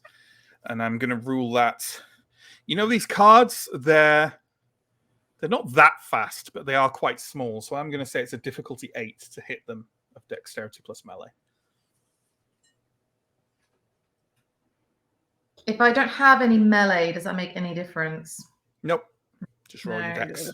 Nice. Sorry, what did you say? It was 7 or 8? 8. 8. Then like nothing. Then I got an 8 and a 1. Yeah, you kind of swing out, but the cards sort of, they're too fast and you're too unused to the blade to make contact, and it whistles through the air above them. Rosin, how about you? Feel free to alter my idea, but I'd like to try and steal a lance off one of them as they like attempt to charge into / past us. Sure. Because I'm imagining they're fairly small, and I'll just be able to nip it out of their hands if I'm able to be that quick. Wrest it off one. Yeah, absolutely. Why don't you give me a dexterity plus brawl roll? And I'm going to say that's opposed by their dexterity plus brawl. Yeah.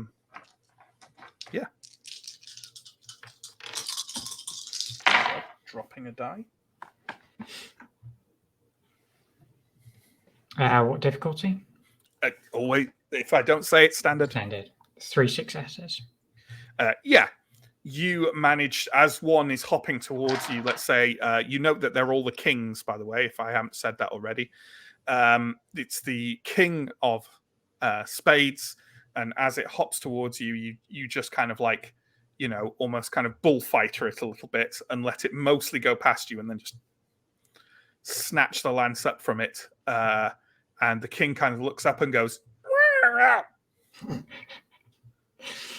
I'll just like nudge him away with my foot. Sure. Yeah, that seems to work just fine, honestly.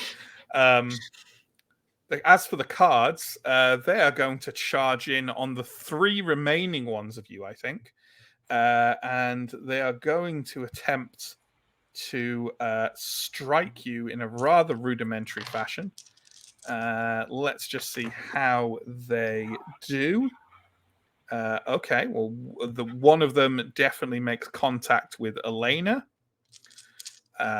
Rolling the one for Rhea now, which misses, presumably dodging the swipe from Rhea's blade, and the one going for Inshin also hits. So I will give a bit of a roll for Elena and a roll for Inshin. And can you both roll your stamina, please, and let me know the results?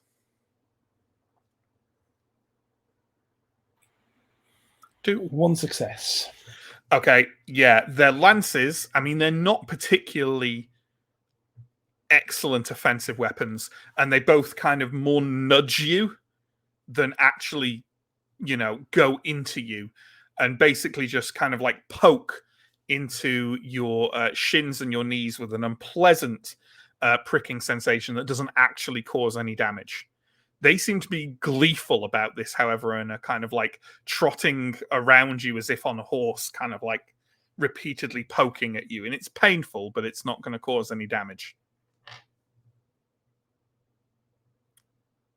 I almost feel a little bit sad about going for the kill, but I think I'll go for the kill.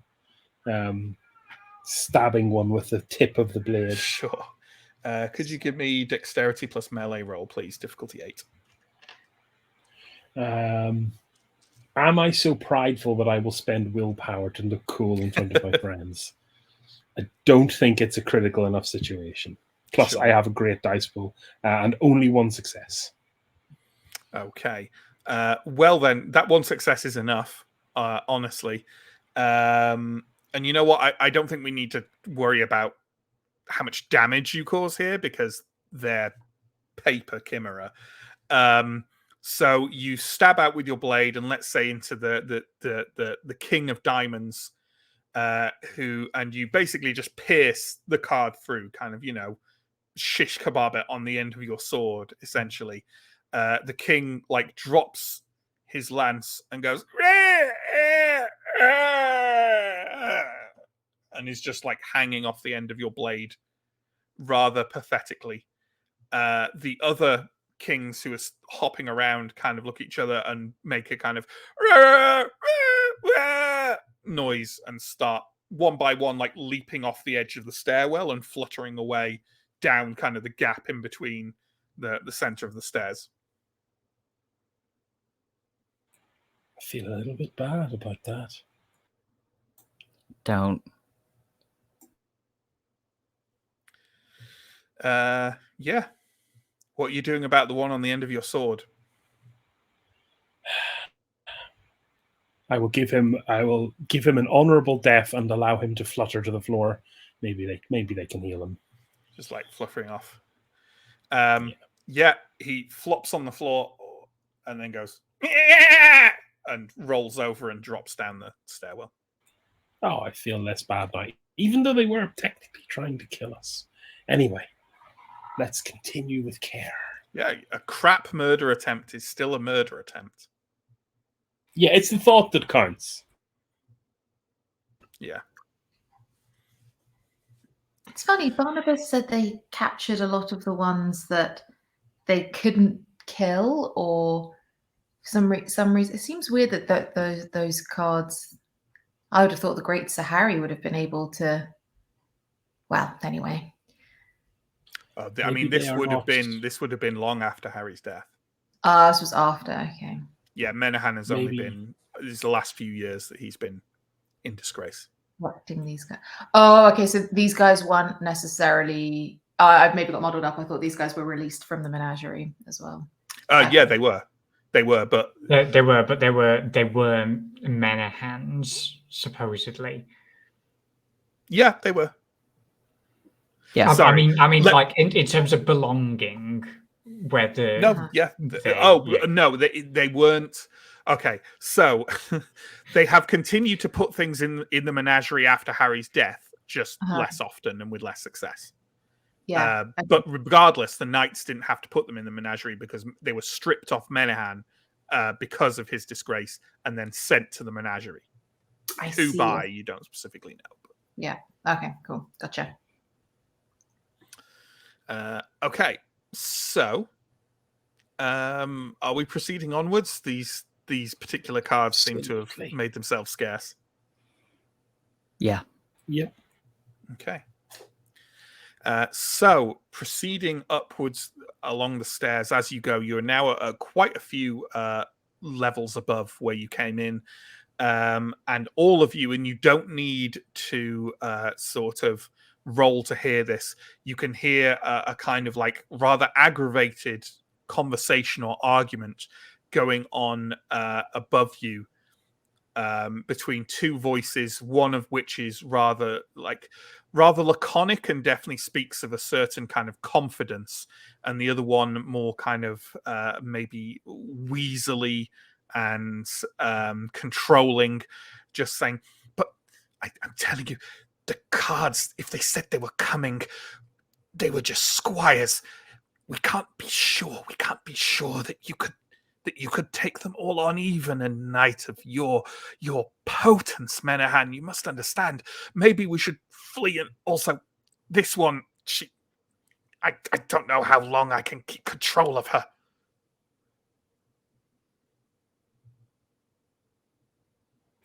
Ooh. So they've got the other squire. Just going to continue moving as stealthily as I can. Then we run her through first, Yasir. Why we still have her is beyond me to begin with. You may be right about the knights, however. If they have returned, perhaps it is more sensible to fight them one by one. Yes. Are we trying to be as stealthily as possible as we're making our way up?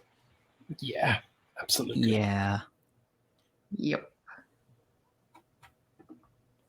Just, quietly looking at the others to see that they have recognized that they have heard this too and have similar looks of worry. Yeah. Absolutely. Well, why doesn't everyone make me a dexterity plus stealth roll, please, to see if all of you, it's difficulty 8, to see if all of you can make your way up to the top of the clock tower without alarming the two villains.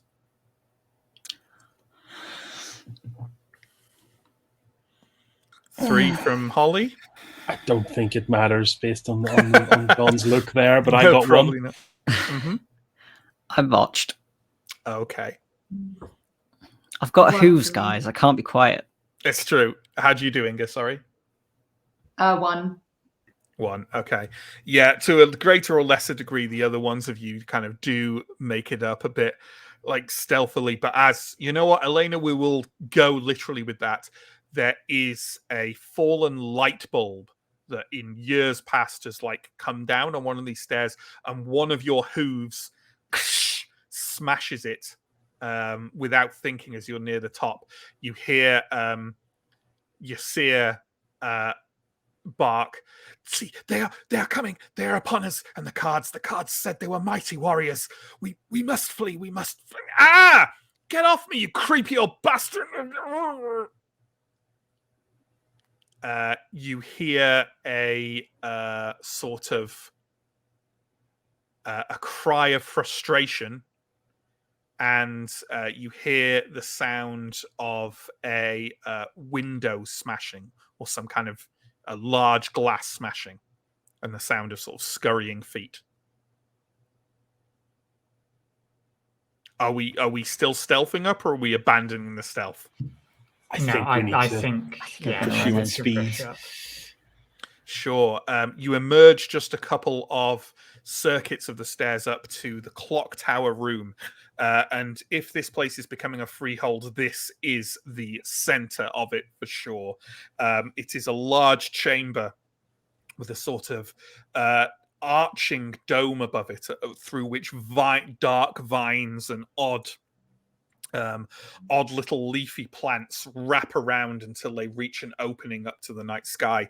At one side of it, past a fixture for a bell, which is now like resting on the ground, half shattered, is what appears to be a dark onyx version of Sir Harry's chair from the chamber beneath the rock, and behind that is a large round stained glass window of reds and purples and blacks that you're fairly sure was not you think it's the clock face on the other side, shrouded in glamour, and it has been burst open.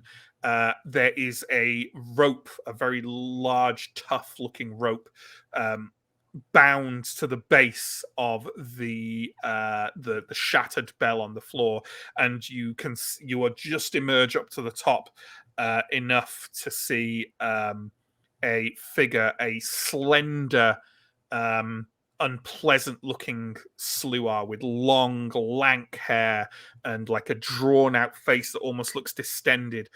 He has his mouth open and the jaw is almost lower than it should go.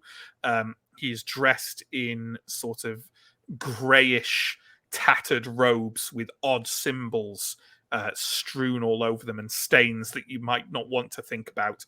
He looks up at you. He has what seems to be another sluar, a much younger one, kind of like with his arm clutched with odd strength around her, and she's kind of wriggling in place. She is wearing one of the squire's tabards that you saw on the bodies at Loveland Castle, and he just looks up at you with, like, while grasping the rope with the other hand, and just goes and starts clambering down the rope out of view.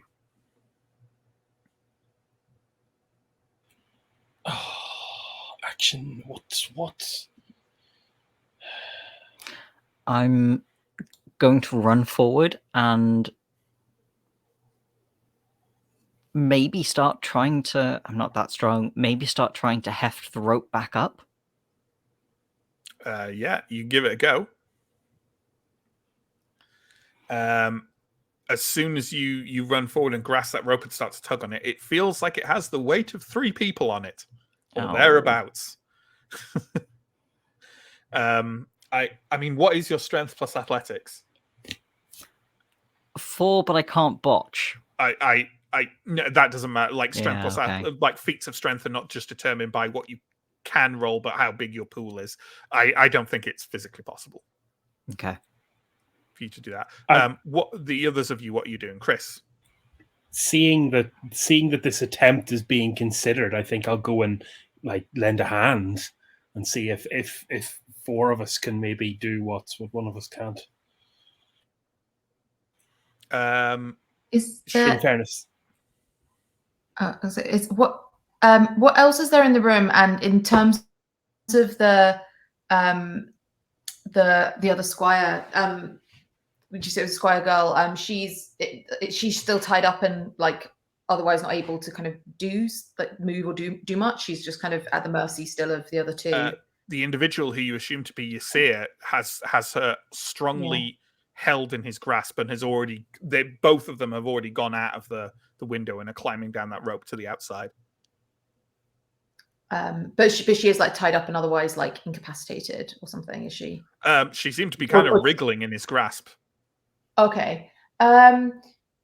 And is there anything in the room that would potentially be able, if it were positioned below them, would potentially be able to catch them? No, definitely not.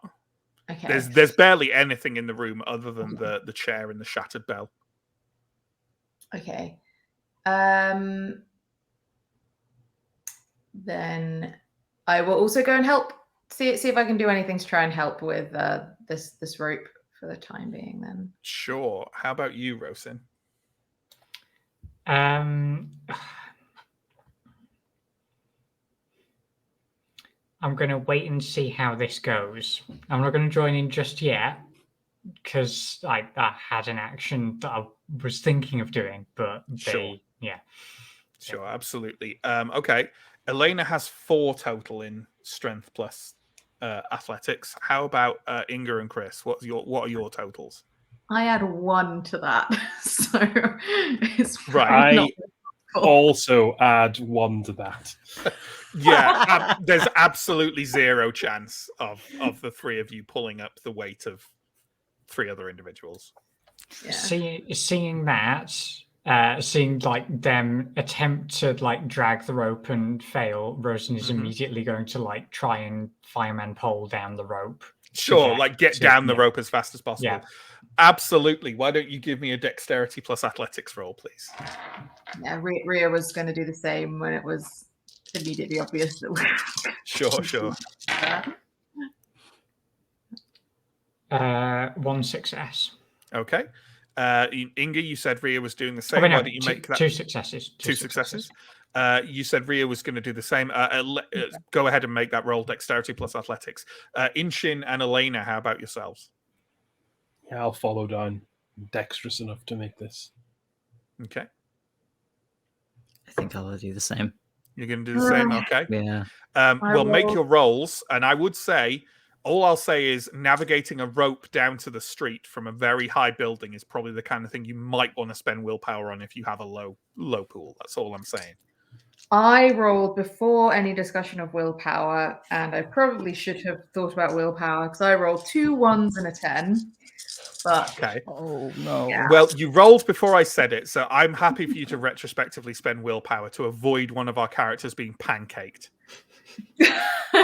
Well, not roll willpower, but spend a point. I'm happy for you to spend it retroactively because it's difficult for you. You know, you blame it on connection issues, whatever. It's fine. All right, I'll use 1 willpower on that then. Sure. How about Elena and Inshin? I spent a willpower and didn't need to. My total is 5 successes. Holy goodness. I got 1 success. Okay. All of those are good enough. I would say that somehow Elena passes the rest of you on the way down. Maybe you like drop and then grab down, right? Going, desperately trying to make your way down. Kind of parkour it down. Yeah, parkour it down past the others. Or maybe, even better, you see one of the like chimerical vines wreathed up the outside of the clock tower and you leap over to that and instead kind of like monkey grip your way down to the bottom. And therefore you are the first to reach the bottom. You see the figures of Menahan still clad in that, like I say, his colors seem to be kind of red and purple and black. And he's wearing these silks and velvets over the top of chimerical armor. And he is kind of like dashing away from the group of you. Ysir is carrying the Sluar Squire, whose name is anyone? Breya? Thank you. And is kind of like heaving her away with a strength that seems to kind of belie his form a little bit. He's long and spidery, but kind of hunched over. She's like, and is struggling against him as he's trying to get away. Both of them are kind of rounding a corner away from the courtyard. But if you start running now, you may well catch up with them. Yep, And the others are kind of like coming to a halt, stop behind near you. I'm absolutely going to try and run after them. Okay. And are the three others of you doing the same? Yes, hot pursuit. Hot pursuit through the streets of Cincinnati. And you're not too far from the city center here. But I don't want everyone to roll to run after them, because they're kind of like, they're trying to lose you more than they're just straight up running. Because Ysir can't, because he's hefting this poor squire with him. So instead, what I would like, who is taking the lead? And that person should probably have some good streetwise. I was gonna say, maybe if it's not, I mean, if we're already in the streets, or if there's a chance to kind of catch up to them before they start slipping in and out of the streets, then I was going to maybe think about casting Quicksilver to speed myself up to catch up to them faster. I think that would certainly help. So the realm determines who or what speeds up. So I guess my realm there will be that's you. Fae. Yep, that's you. Just Fae 1. Which I've got. As each success grants a subject 1 extra action or doubles her movement speed on a next turn. Sure. And successes may be divided between extra actions, blah, blah, blah, blah. Sure, so yeah. I don't think we need to worry too much about the precise mechanics of this, just that it'll make you go faster, right? What's Wayfair for... so it's a Wayfair art.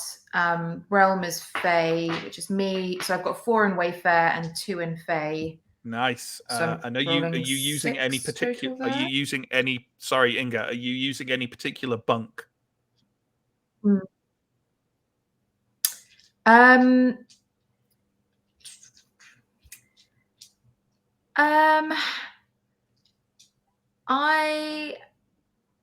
mean, like, some of the examples of the bunks are things like run a mile to build up speed, on this one, which I don't think is so relevant. I don't know. Maybe she'll take like a proper sprinter's pose to get going, or something like that. Kick up some of the dust behind her, something like that. Sure, perhaps. yeah, like a kind of that kind of like weird, sure, yeah, like a little pose as if you're setting off like an ancient Greek Olympian, sort of thing. Yeah, sure. I'll give you a -1 for that. Well, why don't you roll that difficult? That'll be difficulty 7 then, I think. Oh, bad rolls. Oh, I had 1 success, but a 1 also, so that cancels it out. No successes. Sorry, I should have said actually. What's an Eshu's affinity realm? Do you know? Is it Fae? It's not Fae. No, it's C. I think it was Seen. Seen. Okay, yeah, that kind of makes sense. Yeah, then your cantrip does not kick in, and I'm afraid you are left kind of dashing along with everyone else, despite doing the pose and everything. So I think I will try and kind of elbow my way to the front of the pack, because I'm pretty sure I have the best streetwise. Okay, well, we'll find out soon. Why don't you give me a dexterity plus streetwise roll, please? Might want to spend willpower. Seems like an important role. That's all I'm saying. Sorry, you missed my honk of celebration, because this is werewolf dice, and I wish I'd bought a lottery ticket today. Numbers. That is 6 dice and 6 successes. Woo! There we go. So you are in hot pursuit behind these 2 villains and their captive squire as they make their way through the streets of the outer city center of Cincinnati. You are barreling through traffic and rounding alleyways and lurching forwards, always nearly getting to them, but they're not quite being able to get your hands on them. Several times you see the Sluar Ysir weaving hands in the air, throwing rotten petals and flies bodies up in the air and sprinting them forward with an extra burst of movement. Menahan, pardon me, himself seems to have very little trouble staying ahead of you in general. Clearly an individual in very good physical shape as he bounds forward with his chimerical armor.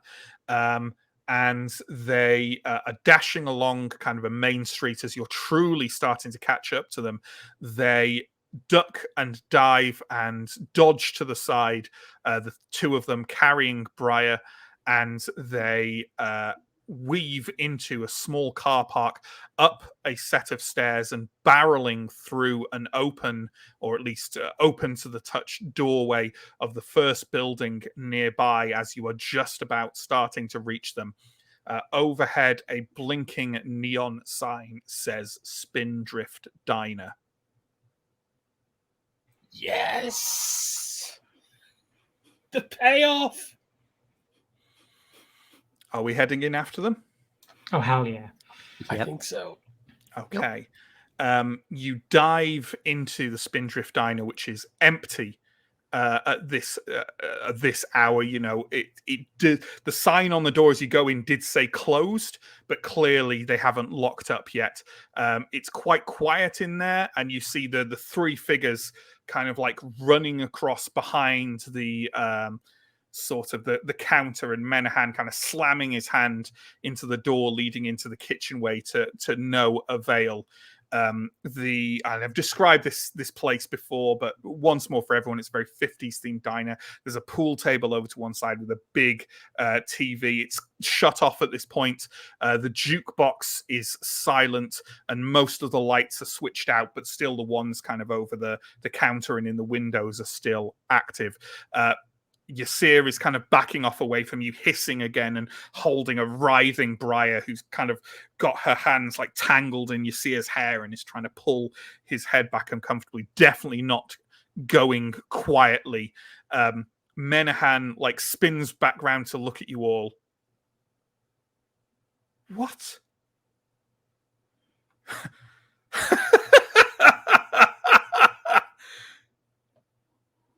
Ysir, you're a fool.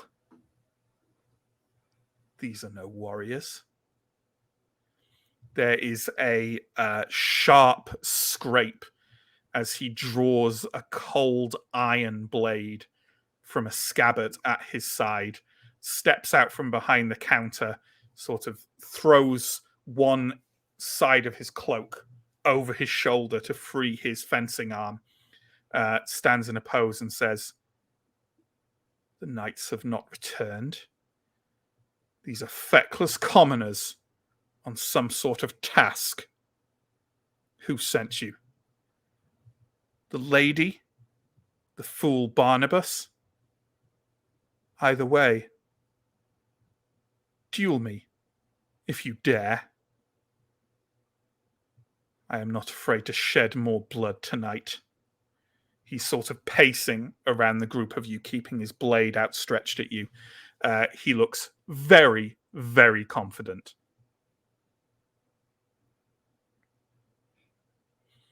I would like Ty, before further events occur, you all can have one action. Let's go with Rosin first. It's not enough time for a cantrip, I'd say, by the way, but like just an action. Yeah, I'd assume not. You can pass if you want. Yeah, I'm gonna pause for now. So let other people go, and then I'll go after. Sure.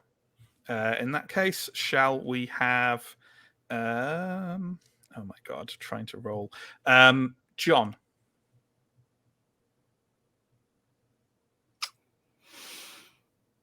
It's fine for people to pass if they think they'd just be stood there like, oh shit. I'm going to start dancing. Okay. if that's occurring, Rosen is immediately getting out her flute and just like looking at Elena with just like joy in her eyes. Okay. Is there any reasoning behind this? The satyr's birthrights, the gift of Pan, when a satyr thoroughly indulges herself in one of her passions, such as dancing, those around her are also caught up in the frenzy. Fae and mortal alike join her in her dancing and debauchery.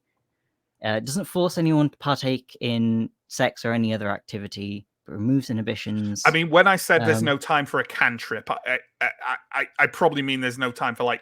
I was more thinking saying something or doing something very quick and immediate. Okay. You know, like you can start to dance, but literally you'll be like, and I'm starting to dance. You know what I mean? Does that make sense? I don't think there's time for you to lose yourself in your passions. Fair enough. Does that make sense? I don't want to be a killjoy, but I feel that's not really in the spirit of you get a super quick action. Sure. In that case, sorry. I put my hands out and I say, we don't have to fight. We didn't come here to fight. Inga, you're next if you want to do anything. Well, I was gonna say if Brea is not like tied up and actually has a hand free and is within reasonable distance, that she might try and throw the sword to her. Yeah, sure. Yeah, that's fair. Which is maybe slightly countering what Elena has just said, but that was my only real thought. No, sure, yeah. How about Chris? I am hoping that these diners are a lot like the analogous chippers in this archipelago, and I'm going to pick up some a squirty vinegar bottle, which I hope. Yeah. So I'm dual wielding my Vorpal blade and a bottle of squeezy vinegar. Sure, absolutely. Get that in the eyes. That'll put off any master duelist. Rosin, how about yourself then? In which case, I'm going to step behind the rest of the group who seem to be going forwards. I'm going to jump on the back of a booth and take out my flute. Absolutely. So I see this happening in this kind of order, right? I think Elena probably goes last in that, right? Like Rhea throws the sword, and I think I'm just going to roll. I'm literally just going to roll a die and see if Brea can even remotely manage to catch that. She does. I rolled a 10. Brea like reaches out and snatches the sword out of the air and is like raising it to kind of thrash it back at Yasir. Rosin, you're like clambered onto this thing and looking around. Inshin, you have like this vinegar to like, as some kind of gambit to use. And Elena, you're kind of like, we don't have to fight, kind of freezing that. And as you say that, the sound, one of those like doors that I imagine in diners that are like, they're on really springy hinges. So you open it and it makes a big kind of bum noise as it opens, as like someone comes onto the scene, right? Yeah. Again, please be vocal because I can't see half of you. This kind of bangs just behind where you are. And you're all obviously facing Menahan at this point. So I think it's safe to say that you take a look around and see what's happened. A man is standing in the open doorway. He is quite kind of heavily built, but a bit slouched, quite tall, with a mop of yellow hair on top of his head. He's holding a broom in one hand, and he's wearing like the diner employee like outfit with "Hi, my name is Marshall" badge on his breast. He kind of stands there for a second and is looking at you all, and just kind of like blinks really confusedly for a moment, like he's remembering something. Menahan kind of peers at him and goes, "Get out."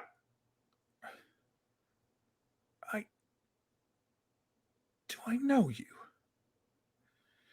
Marshall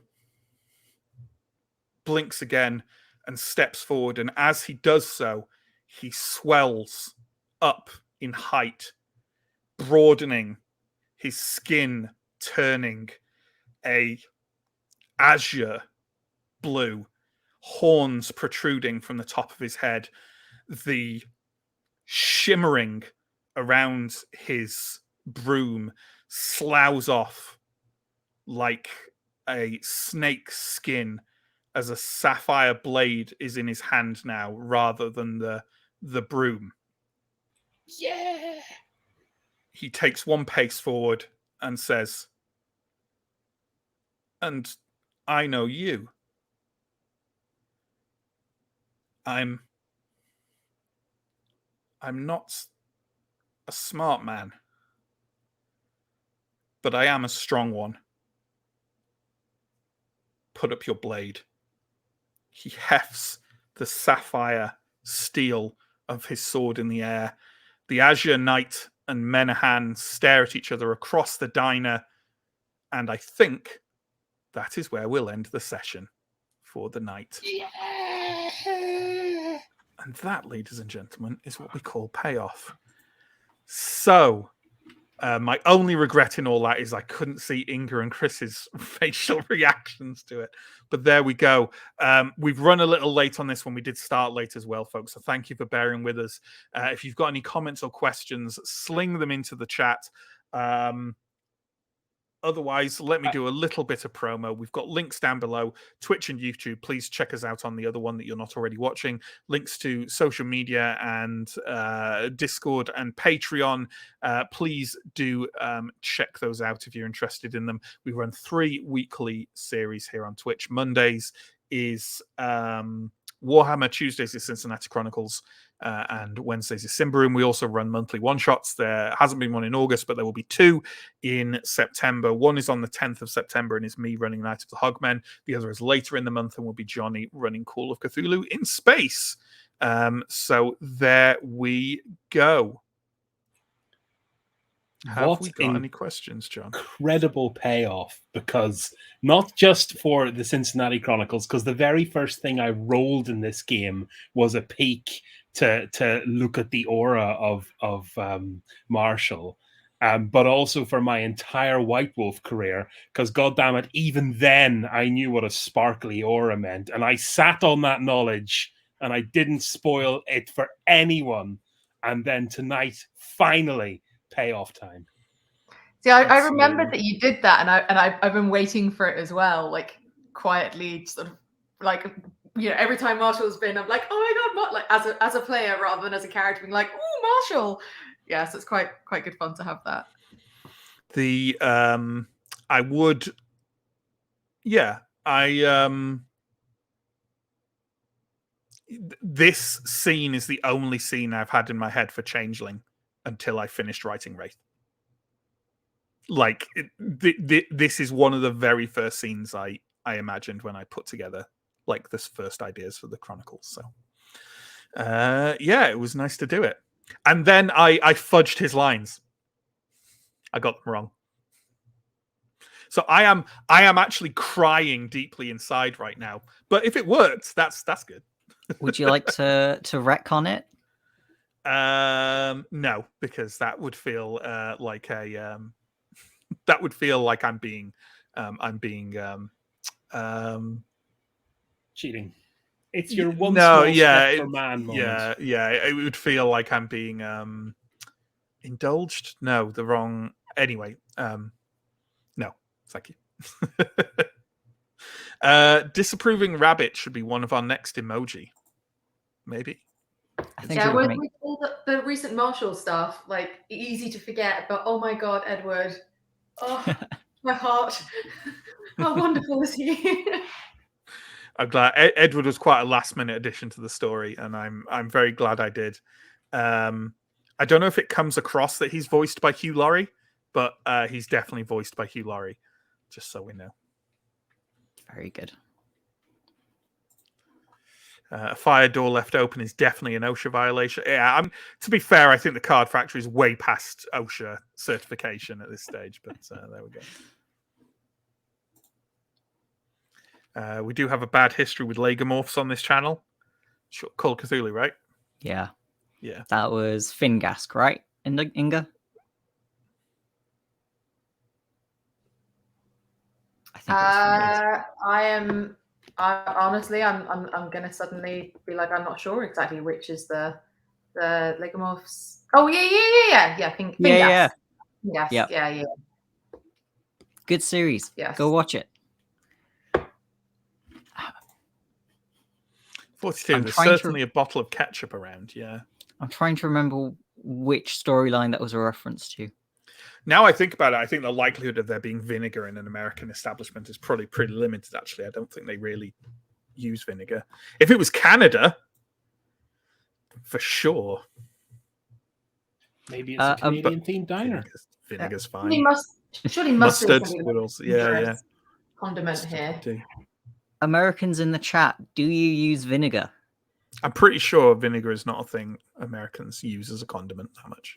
I know vinegar crisps isn't a thing, but yeah, which is why I know Canada it is, because Canada, the default crisp flavor is vinegar, right? Is when are they called fully dressed or something weird like that? And it's just vinegar, I think. Canadians are big on like salt and vinegar I think. Huh. I could be wrong. But... Next, more like the Once and Future Night. Yeah, well picked up. Nice. Anyone get that? That was a little reference in. That was in Wraith, right? Yeah. He was reading Once and Future King. Yep. Oh, very good. Just little sword swinging emojis from 42 there. Thank you. Yeah, there we go. There's the payoff for Marshall. I'm super glad. Maybe you're just hiding it real well. I thought you might guess. I don't know. Oh no, I guessed the moment I read the aura, but I'm very happy. He was a changeling. Yeah, but I thought someone might guess he was the Azure Knight. No, I guessed that only the when Azure he Knight entered. When he entered. Yeah. No. When I caught it, let's talk about how amazing I am, because I was let's do that. I was like, 100%. This is the angle he's going for. This payoff is literally built into the foundation. Yeah. So I was delighted that I was right, because I'm always delighted when I'm right. Oh, there we go. 42. There is salt and vinegar chips, all dressed as the flavors combined. Okay, fair enough.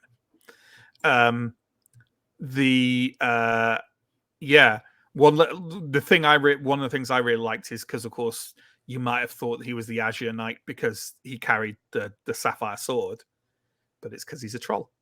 He has blue skin, so he's the Azure Knight.